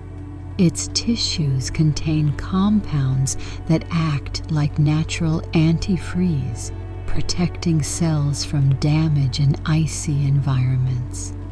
These compounds also slow chemical reactions in ways that reduce cellular stress. While warm-blooded animals must constantly fight the breakdown of their tissues, the Greenland shark's body simply avoids the problems by refusing to live at a fast enough pace to create them. Even their reproductive strategies reflect this glacial timeline. Greenland sharks mature incredibly late, possibly not until they reach 100 or more years of age. This would be ridiculous in most species, but for a shark planning to live several centuries, it is perfectly reasonable. There is no rush to grow up when you have half a millennium ahead of you. When they do reproduce, they produce large, well-developed offspring, each one a significant investment in the next generation's slow-motion existence. What is striking about these slow-aging predators is that they defy our usual assumptions about what makes a species successful. They are not agile, swift, or fierce in the typical sense. They do not chase prey in explosive bursts or patrol territories with dramatic displays. Instead, they move in a steady, almost meditative glide. Their success comes not from dominating their environment, but from enduring it. They outlast competition rather than outpacing it. In some ways, the Greenland shark is the deep sea's philosophical reminder that life does not have to be fast to be full. It has existed for centuries in the cold dark, witnessing ecological cycles far beyond our comprehension. It has survived not through aggression, but through patience, reliability, and the remarkable ability to conserve energy better than almost any other animal. It is living proof that age and longevity can emerge not from constant motion, but from the art of doing almost nothing exceptionally well. And so in these quiet waters, where time moves as slowly as the sharks themselves, we find predators who hunt in slow motion, age in slow motion, and live in slow motion. They are ancient travelers in a world that rewards endurance over excitement. They glide through the deep like living monuments, carrying centuries in their bones and the steady wisdom of creatures that mastered survival by embracing the power of unhurried existence. Beneath the seafloor, far below the drifting scavengers, the slow-motion sharks, and the ancient coral forests, lies a world so quiet, so compressed, and so starved of energy that it makes the rest of the deep ocean look positively lively. This realm is the deep sediment, layer upon layer of compacted mud, dust, minerals, and the faint biological residue of countless generations. It is a place without sunlight, without movement, without clear boundaries between past and present. And buried within these sediments are microbial communities that redefine what it means to be alive. Some lineages may trace their ancestry back billions of years to Earth's earliest chapters. Others may exist today in a state so reduced and deliberate that dividing once every 100 years is less a limitation and more a personal achievement badge. The first surprising thing about these deep sediment microbes is simply that they exist at all. Conditions here appear downright hostile to life. There is barely any oxygen. Nutrients are so sparse they could be listed on a single grain of sand. Temperatures vary from chilling near-surface sediments to scalding in deeper geothermal layers, and pressure presses down from kilometers of ocean and rock. Yet somehow, life persists. Not in exuberant blooms or bustling colonies, but in faint, determined populations that seem to whisper rather than shout their presence. Microbes in these sediments behave in ways that challenge our standard biological assumptions. In most environments, microbes reproduce quickly. They respond to bursts of nutrients. They shift rapidly as conditions change. But down here, change is a foreign concept. The sediment environment is almost motionless. A layer of mud deposited today might sit unchanged for millennia, slowly sinking under the weight of accumulating material. Water trickles through in infinitesimal volumes, carrying barely enough dissolved compounds to keep the faintest spark of metabolism going. In this world, microbes survive by turning their lives into long-term savings accounts. Everything runs at the lowest possible setting. Growth slows. Divisions stall. Metabolic reactions stretch across decades. When scientists first examined these buried microbes, they were stunned to find living cells at all. Some microbes isolated from deep sediments are estimated to be thousands of years old. Individual cells, not just their lineage. They sit in a sort of metabolic meditation, repairing their DNA slowly, maintaining their membranes sparingly, and conserving every molecule of energy as if the universe were charging rent by the electron. For these organisms, the usual rules of biology become optional accessories. Food scarcity is not a crisis. It is the default condition. Speed is not an asset. It is a liability. And reproduction? That is a luxury reserved for those rare centuries when the environment offers just enough extra energy to splurge on splitting. These microbes often belong to groups known to have ancient origins. Some resemble lineages from early Earth, when life first had to contend with environments devoid of oxygen, but rich in minerals and volcanic activity. Their modern descendants use chemical strategies so old they might as well be running software coded near the beginning of biology. Some species harness the faintest traces of hydrogen or methane drifting through the sediments. Others rely on sulfate, nitrate, or even the gradual breakdown of buried organic material so old it predates human civilization. These microbes convert microscopic scraps of energy into survival, existing in a state that borders on geological time. Because their metabolic rates are so slow, deep sediment microbes produce chemical fingerprints that accumulate gradually.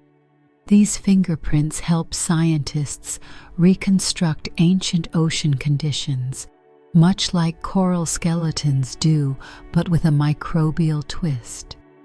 Certain microbes leave behind isotopic traces that mirror ancient temperature shifts or ocean circulation patterns.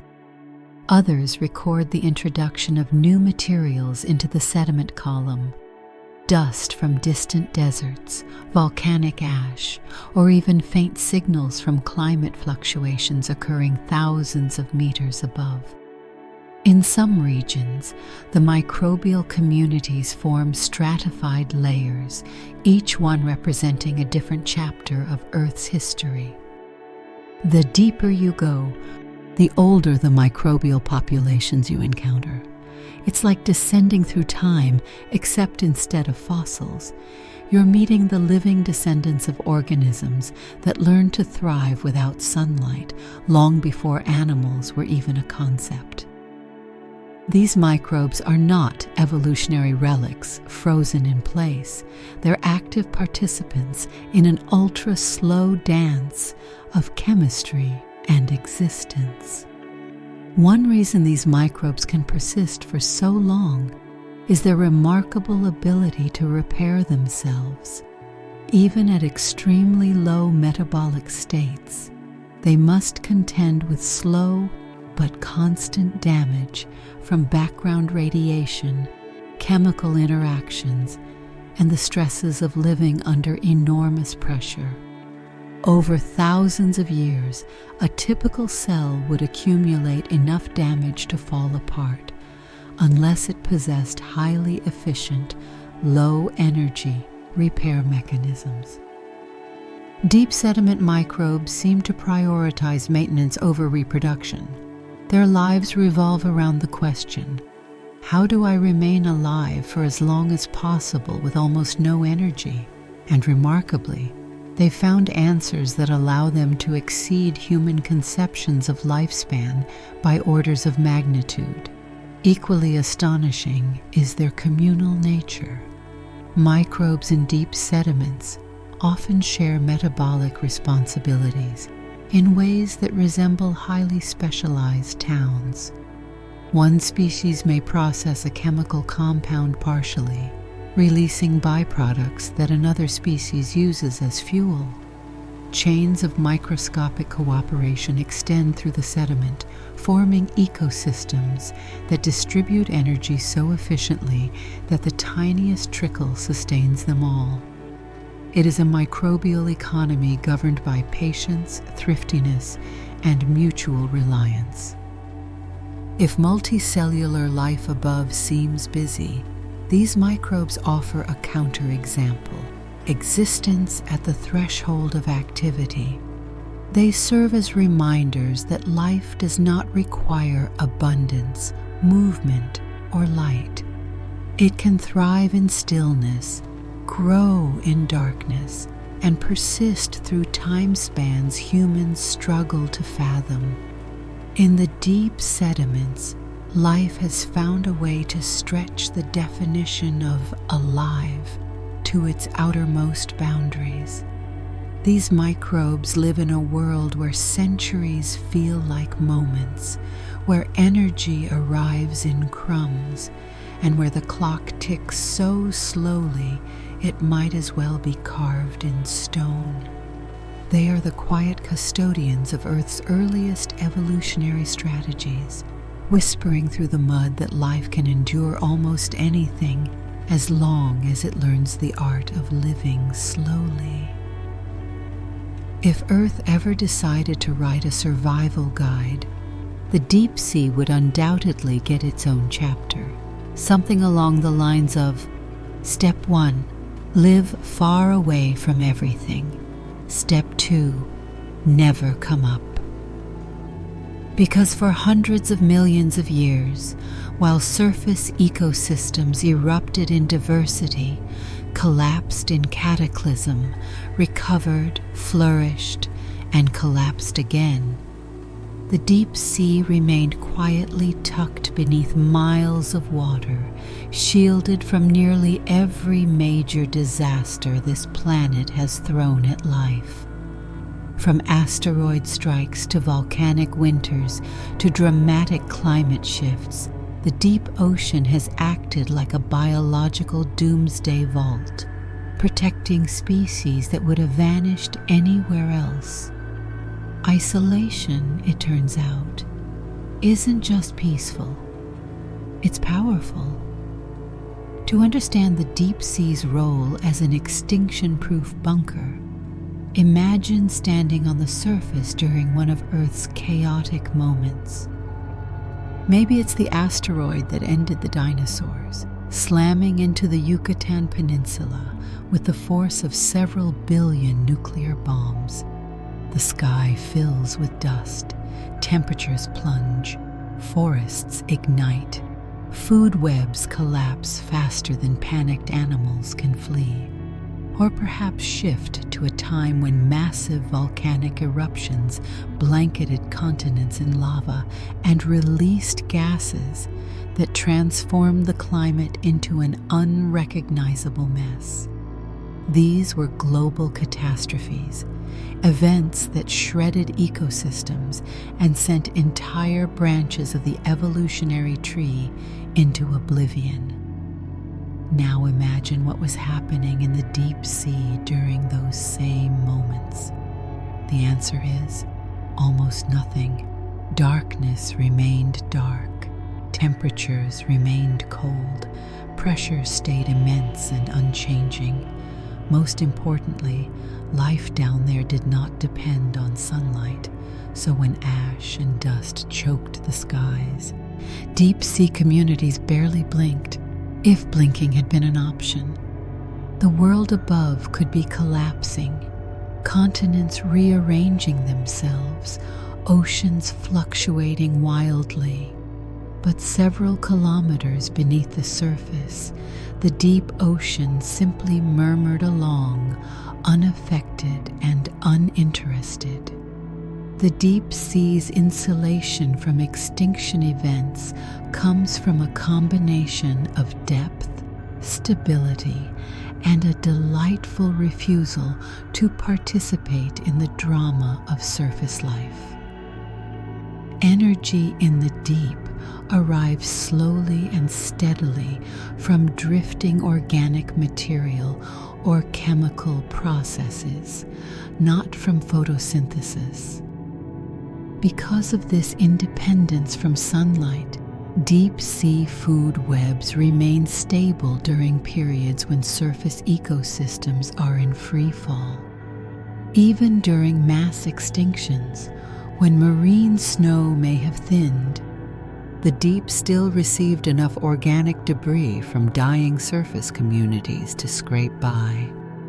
It's a grim but effective strategy. When the world above dies, the deep sea eats. Another protective factor is temperature.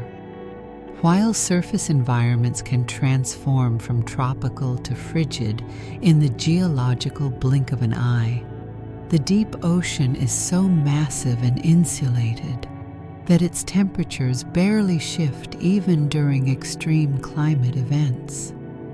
Warm periods and ice ages alike leave only faint imprints on the abyss.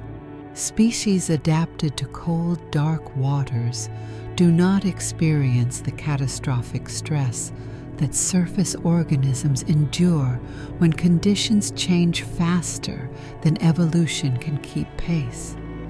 As a result, deep-sea lineages can persist relatively unchanged throughout episodes that reset life on land and in shallow seas.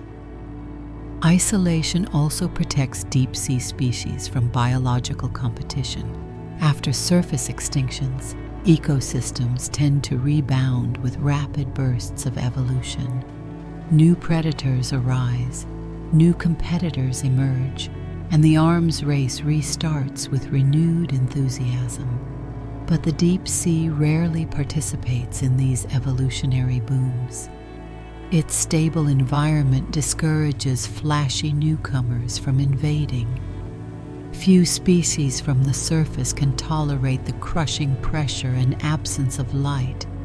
The deep is basically a gated community where the guard only lets in organisms that have already paid centuries of physiological dues. This separation means that ancient deep-sea species often escape the competitive pressures that drive rapid evolution elsewhere. They do not need to develop new defenses, new body plans, or new strategies every few million years. While life upstairs frantically diversifies, deep-sea organisms quietly maintain the same lifestyle they've had since a time when continents were still deciding what shape they wanted to be. It is not that they refuse to evolve, it's that they never needed to. In addition to physical and biological insulation, geological sheltering plays a role. Many deep-sea habitats are protected by trenches, ridges, and underwater mountain ranges that reduce the impact of tsunamis, undersea landslides, and even chemical disturbances. These geological walls function like fortifications around priceless vaults, preserving pockets of life that might otherwise be swept away. Some regions of the deep sea are so untouched that scientists refer to them as paleo-environments, zones where conditions today mirror those from ancient epochs. What emerges from all this isolation is a peculiar kind of evolutionary time capsule. Species that vanished everywhere else still find refuge here. Lineages that surface ecosystems lost long ago continue drifting, scavenging, or burrowing in the deep's perpetual night. Their forms offer hints about ancient oceans, what organisms looked like before coral reefs spread, before fish diversified, before plants colonized land. The deep sea, in this sense, is not merely a refuge, it is a preservation chamber for lost worlds. Even today, as human activity transforms much of the planet, the deep sea remains one of the last places where life has been allowed to continue its slow trajectory uninterrupted. There are modern threats creeping in: pollution, mining, warming currents. But compared to the surface, the deep still retains the protective qualities that sheltered species through the worst disasters in Earth's history. It's ironic that the most hostile environment on the planet, cold, high pressure, lightless, and barren, turns out to be the safest haven for life, during global catastrophe. Yet that paradox reveals something profound about resilience. Sometimes the best place to survive chaos is where chaos cannot reach. In this abyssal sanctuary, organisms have weathered extinction after extinction, quietly persisting while entire eras rose and fell above them. They are the deep ocean's vault keepers, carrying forward ancient genetic legacies that might otherwise have vanished forever. And as long as the deep remains dark, cold, and isolated, it will continue to protect life's oldest stories, waiting patiently for those bold enough to descend and read them. If evolution on land is a lively conversation, full of interruptions, plot twists, and species shouting over each other as they scramble to adapt, the deep sea is more like a slow, thoughtful monologue delivered by someone who has all the time in the world. Down in the abyss, where darkness smothers urgency and the environment behaves with the predictability of a very calm metronome, evolution does not sprint. It doesn't jog. It barely strolls. It shuffles forward at what can only be described as grandpa's speed, measured, minimal, and perfectly content to let the rest of the planet race ahead in a blur of genetic experimentation. This unusual evolutionary tempo isn't just poetic metaphor. Genetic studies from the deep have revealed something startling. Some species living in the abyss appear to carry DNA sequences that have changed remarkably little over vast stretches of geological time. These animals are not exact replicas of ancient ancestors, but parts of their genomes have remained so conserved, so stubbornly unchanged, that comparing them to ancient fossils sometimes feels like reading a story where only the punctuation has shifted. In a world where most species are constantly editing their genetic scripts, deep-sea organisms seem to have adopted a strict, if it ain't broken, don't fix it for several million years policy. To understand why this happens, it helps to consider what usually drives rapid evolution: changing environments, competition, predators, food fluctuations, climate cycles, and the general chaos of existing near the surface. Life up there is constantly being pushed, pulled, threatened, and tempted into new forms. The arrival of a new predator might pressure prey species to evolve improved defenses. A sudden climate change might reshape habitats, forcing organisms to either adapt quickly or vanish. In contrast, the deep is more like a quiet monastery where nobody interrupts anyone, and the schedule hasn't changed since the Paleozoic. This stability removes the evolutionary pressure cooker that defines life above. When an environment stays cold, dark, and consistent for millions of years, organisms are not forced to reinvent themselves. Their genetic machinery can remain largely intact, only accumulating minor tweaks as needed. The result is species whose DNA contains echoes of ancient blueprints, molecular relics of an Earth long gone. But genetic conservation doesn't mean stagnation.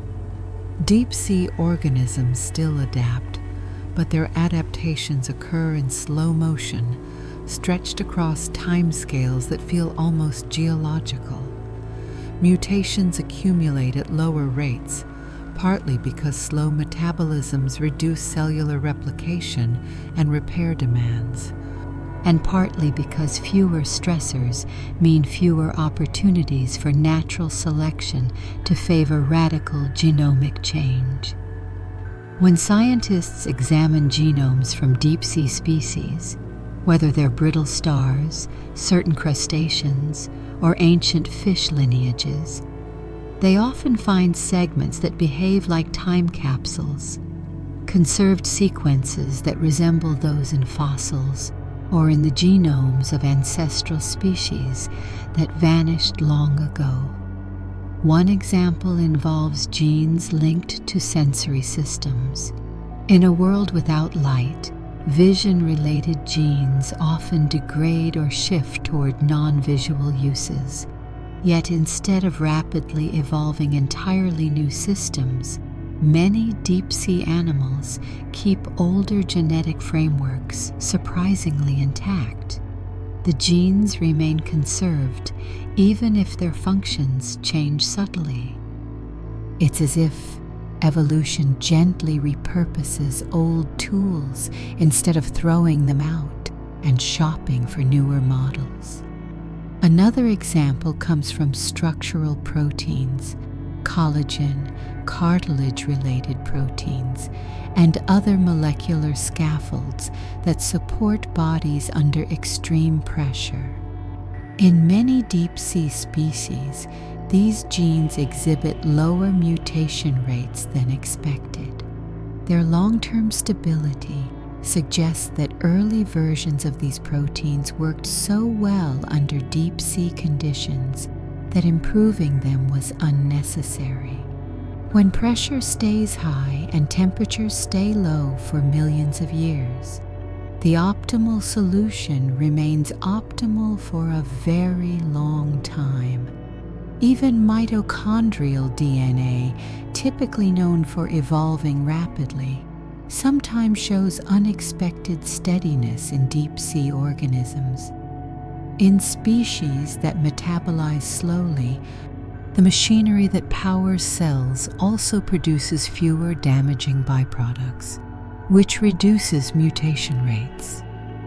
In effect, low metabolism slows not just life, but the molecular clock itself.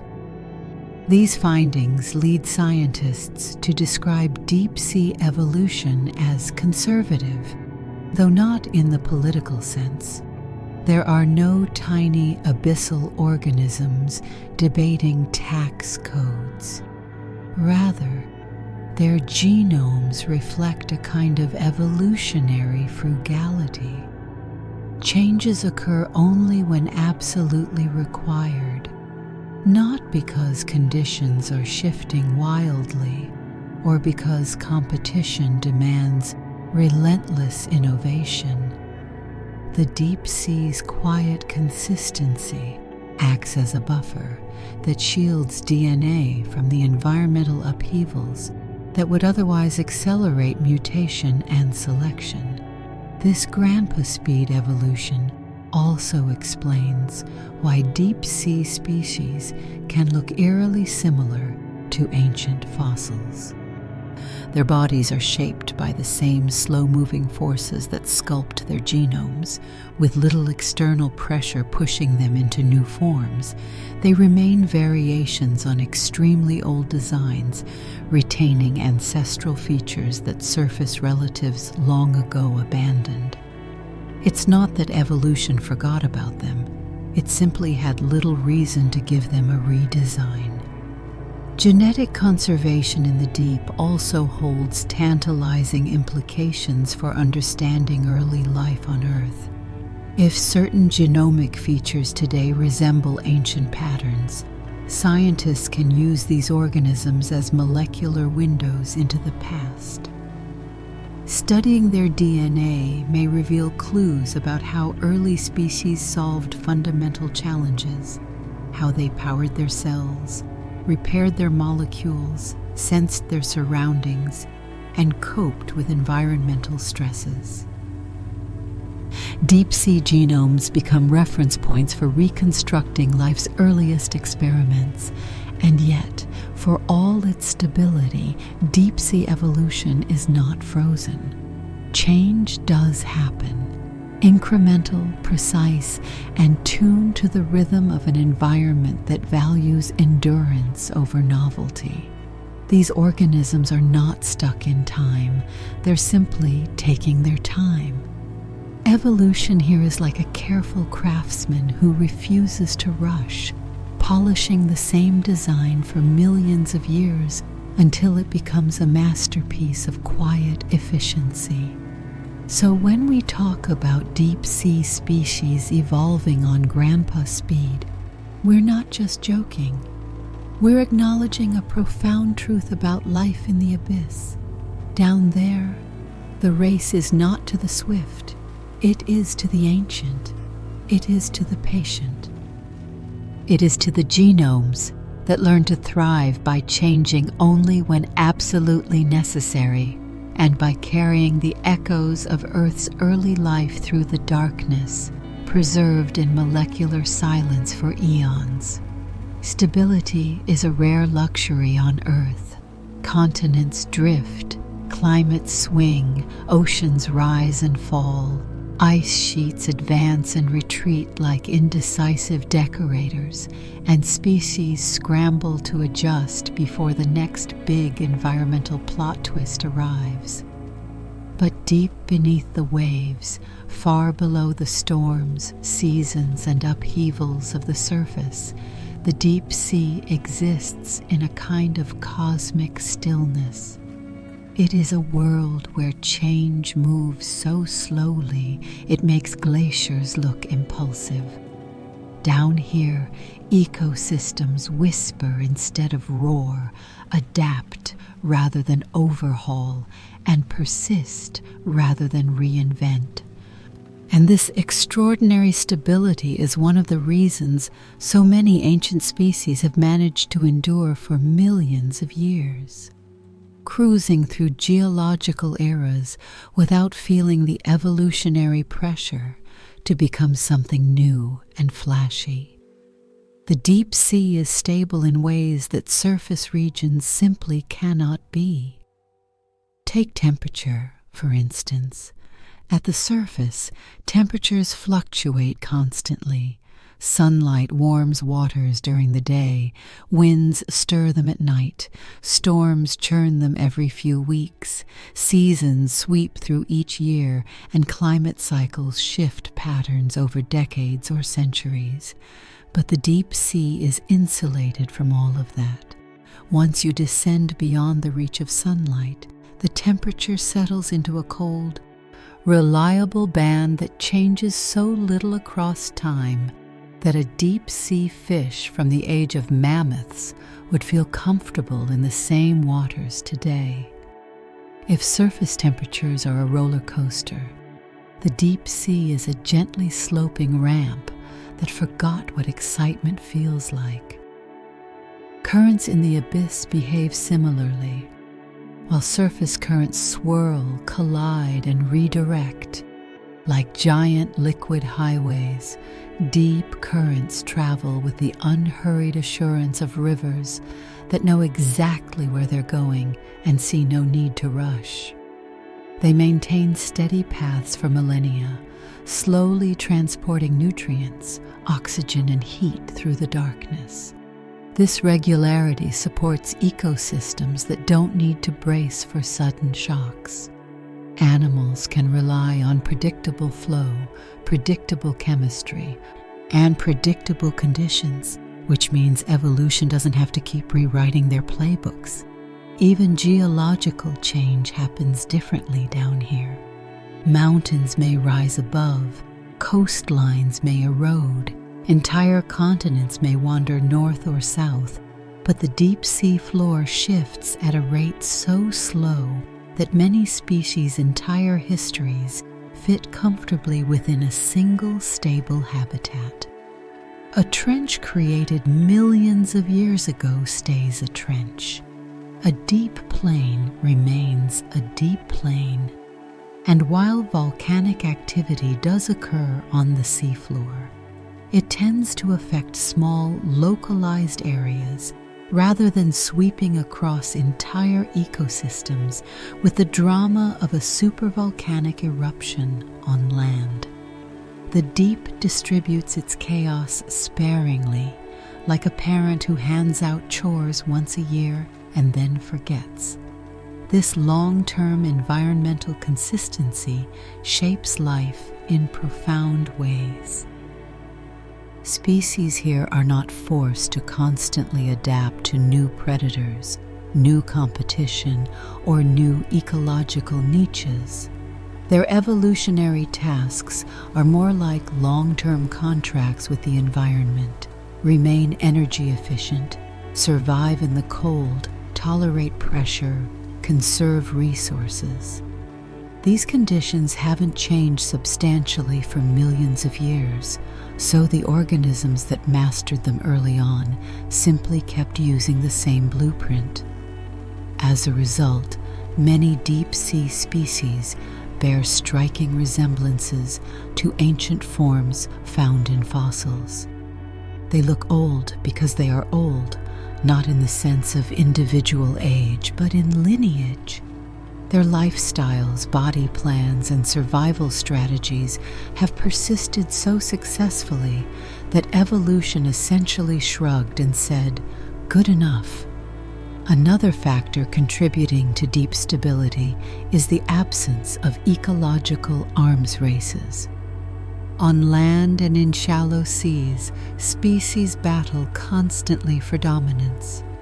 A prey animal evolves better camouflage, a predator counters with heightened senses, and the cycle continues until both end up with features that look suspiciously like biological overkill. However, in the deep, energy scarcity discourages such competitive extravagance. A predator that tries to become faster or stronger would burn more energy than it could reliably gain from hunting. A prey species that invests too heavily in speed or armor would find itself over budget. The result isn't stagnation, it's moderation. A peaceful equilibrium forms, where species invest only in traits that truly matter for long-term survival. This equilibrium spreads across entire communities. Deep-sea food webs are structured in ways that emphasize efficiency, not escalation. Scavengers, filter feeders, opportunistic predators, chemical symbionts, they all occupy niches that do not interfere dramatically with one another. These relationships form stable loops of energy transfer that shift only subtly across thousands of generations. With so little turbulence in ecological interactions, species are free to continue being exactly what they've always been. No sudden invader disrupts the hierarchy. No radical change in prey abundance collapses the chain. The deep maintains its balance with the quiet confidence of a system that solved its own problems eons ago and saw no reason to revisit them. Pressure from natural disasters also dissipates before it reaches the abyssal world. When meteorites strike, oceans boil, or global climates unravel, the surface ecosystems experience the brunt of the chaos.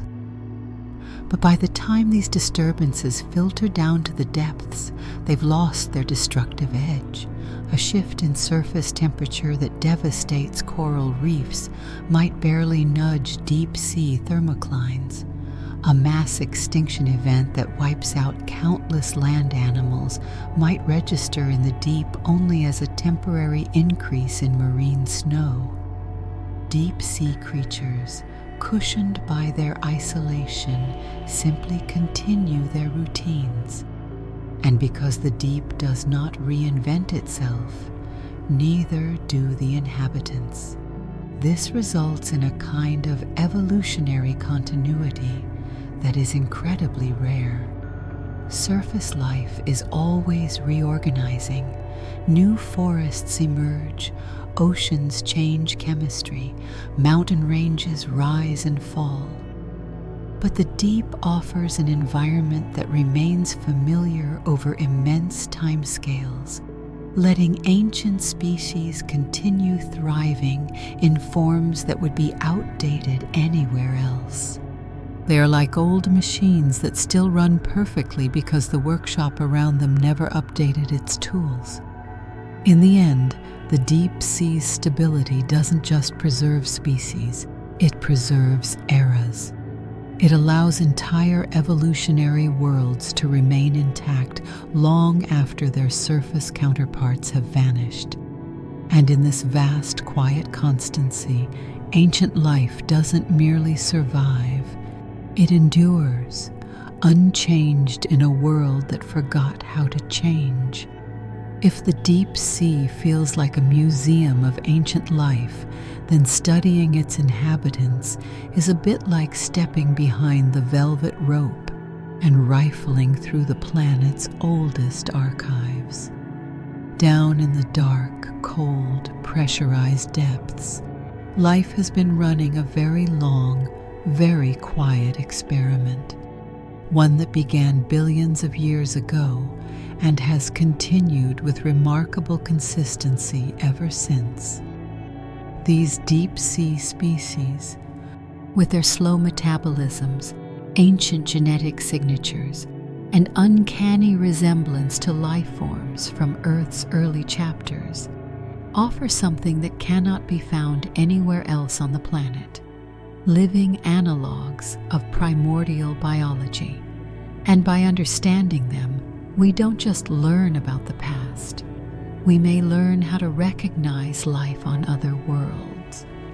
One of the reasons deep-sea organisms excite biologists, geologists, and astrobiologists alike is that they thrive in environments that share surprising similarities with the conditions believed to exist on other icy moons.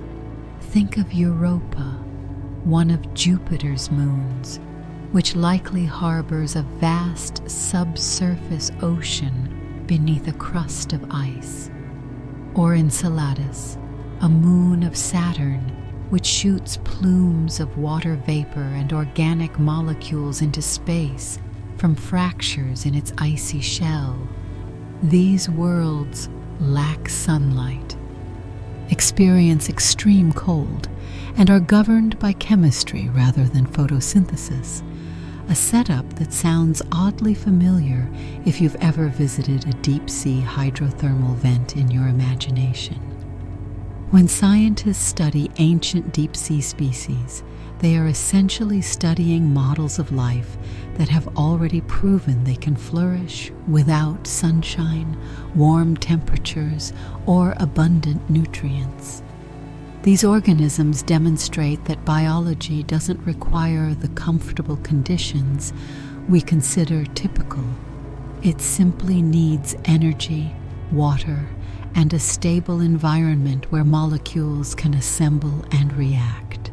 The deep sea is a masterclass in how life improvises when stripped to its essentials.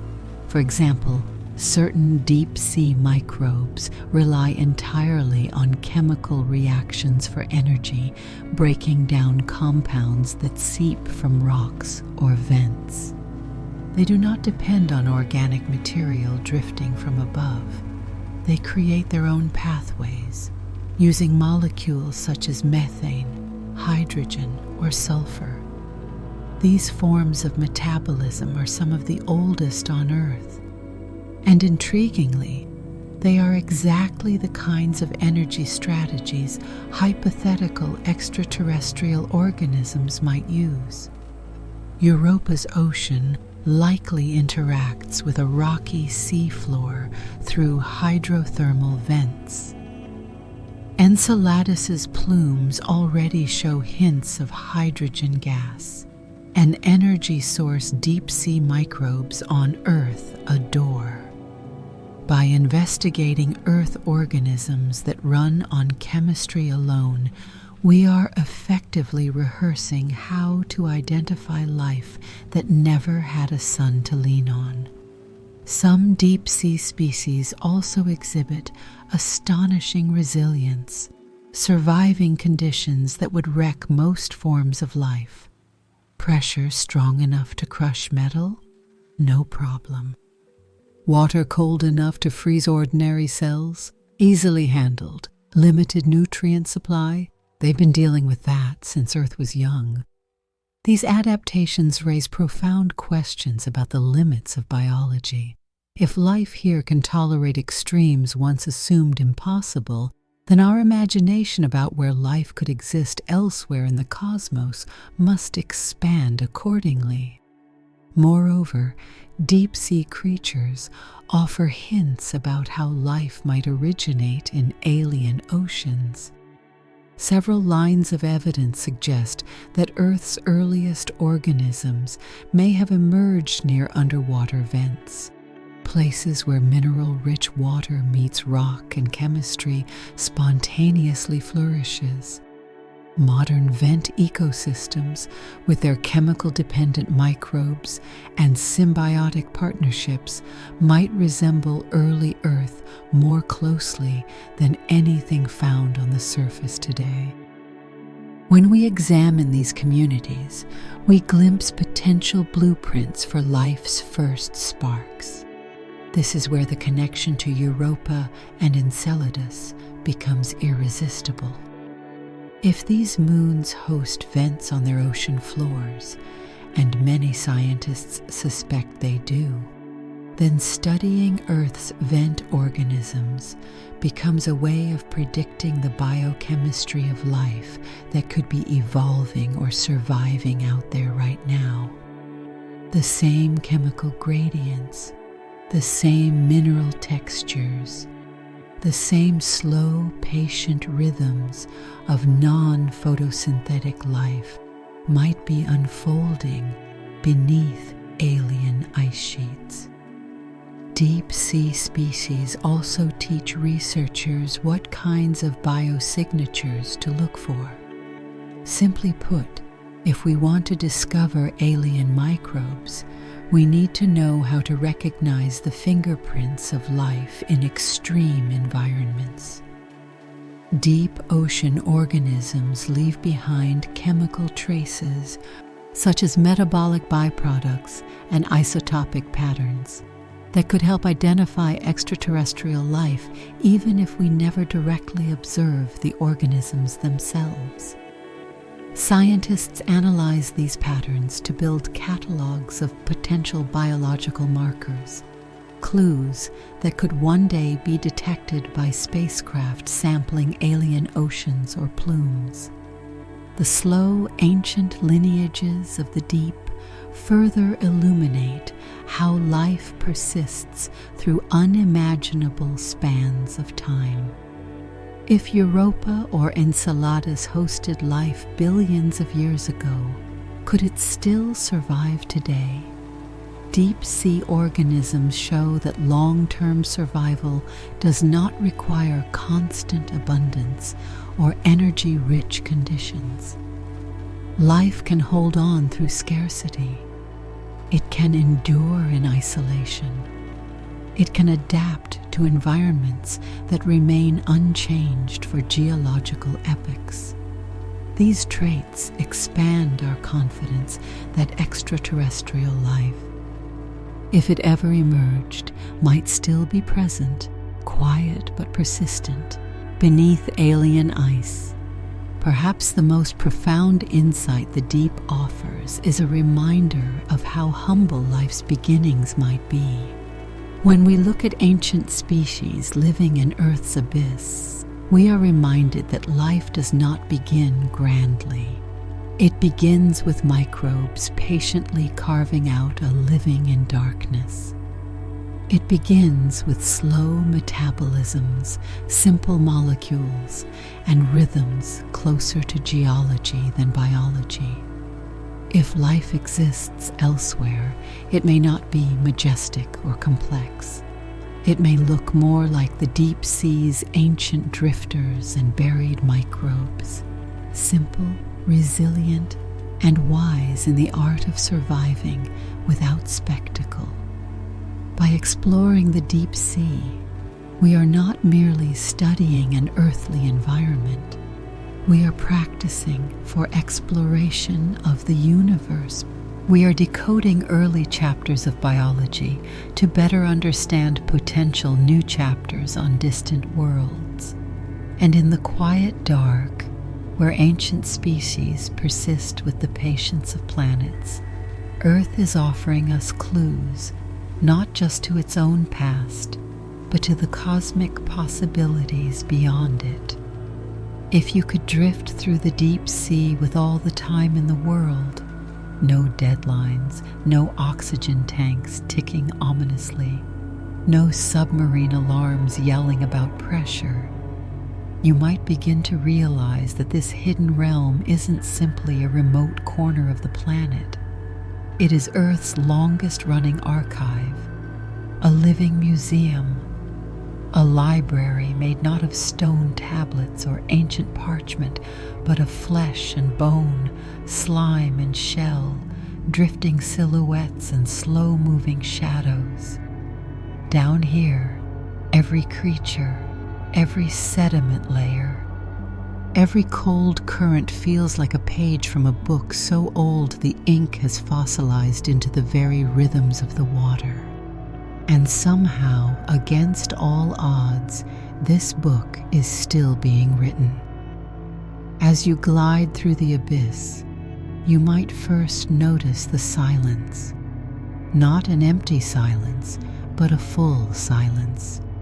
The kind that feels like it contains secrets. There is no sunlight to pierce the water, no crashing waves or bustling schools of fish. Instead, you move through an ancient stillness, broken only by the occasional flicker of bioluminescence or the gentle sweep of a creature that has been surviving in essentially the same form since the continents assembled themselves into shapes that would be unrecognizable to modern eyes. These creatures do not hurry.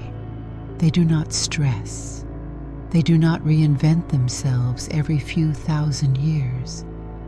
They persist in slow, steady timelines measured not in seasons, but in epochs. When dinosaurs thundered across the surface, many deep-sea species merely raised a metaphorical eyebrow, if they had eyebrows, and continued about their quiet routines. And when those same dinosaurs vanished, the deep sea barely noticed. That's the remarkable thing. In a world that undergoes constant renovation, the deep is the one room in the mansion that people forgot to redecorate. Or perhaps it is the room deliberately preserved, untouched, because something inside it is too precious or too old to disturb. Imagine passing a coral colony that began growing when ancient empires were being built brick by brick. Its branches stretch outward like fingers frozen mid-gesture, each layer of skeleton holding stories of long-vanished climates. A few meters away, a giant isopod marches politely across the seafloor, armored like a miniature tank built by nature's most patient engineer. Farther on, a Greenland shark glides past, carrying centuries in its bones, its slow heartbeat echoing the slow pulse of the ocean itself. To witness such beings is to look into the deep timelines of Earth, timelines that move so gradually that the human imagination struggles to keep up. Yet, the deep sea is not static. It's alive, dynamic, and quietly dramatic. Hydrothermal vents roar like volcanic chimneys, sending up pillars of mineral-rich water that feed entire ecosystems in defiance of sunlight's monopoly on energy. Sediments shift in slow cascades, burying microbial communities that patiently bide their time, dividing at glacial intervals. In the dark, creatures flash coded messages of light, conducting conversations no human has yet cracked. The deep is not empty. It merely operates on a different tempo, one closer to the turning of geological pages than the beating of terrestrial hearts. Across billions of years, this enormous underwater expanse has protected lineages that would have vanished anywhere else. It sheltered them from meteoric firestorms, icy planetary winters, volcanic convulsions, and the unpredictable chaos of evolving creatures at the surface. Here, change happens with the gentleness of a whisper. Evolution tweaks rather than rewrites. Diversity grows in quiet corners, unseen but persistent. And through all of that, life carries forward the memory of Earth's earliest days, not in words, but in the shapes, strategies, and genetic echoes of beings that learned long ago how to endure. And perhaps that is the cinematic magic of the deep sea. Its creatures are not relics trapped in time. They are participants in an unbroken lineage, extending from primordial oceans to the present moment, with no interruption except the slow drift of continents overhead. They are the keepers of a world that once covered the entire planet, the custodians of biological strategies older than mountains, and the silent witnesses of every major event Earth has ever undergone. Standing or floating here feels like stepping beyond the present. You become aware of the staggering amount of time that has passed, not as a concept, but as an environment. Time in the deep is not measured by clocks. It is measured by the thickness of coral skeletons, the size of ancient isopods, the degree of wear on a shark's skin, the chemical gradients imprinted in sediments. Everything here is a timestamp. Everything here is old enough to make the dinosaurs seem like enthusiastic newcomers who showed up late to the planetary party and left early. And yet, despite all this weight of history, the deep sea remains strangely hopeful. It reminds us that life can persist in the harshest, most unchanging environments. That survival is not always about speed or innovation. Sometimes it's about patience, steadiness, and the willingness to exist quietly. That some ecosystems do not need reinvention every few million years. They thrive precisely because they avoid upheaval. As you leave this underwater museum, whether in reality or in imagination, you might carry with you a renewed sense of how astonishingly varied life can be. The deep sea isn't just a place. It's a perspective, a reminder that our fast-paced world represents only one mode of existence, while an older, slower, more ancient world continues beneath us, unbothered by our urgency. In that vast, dark expanse, Earth's oldest creatures drift on, unhurried, unchanging, and entirely content to let the rest of the planet believe it's running the show. They know better, they have seen more, and long after our moment in the sun has passed, it's entirely possible they'll still be there, quiet, persistent, and perfectly at home in the deep.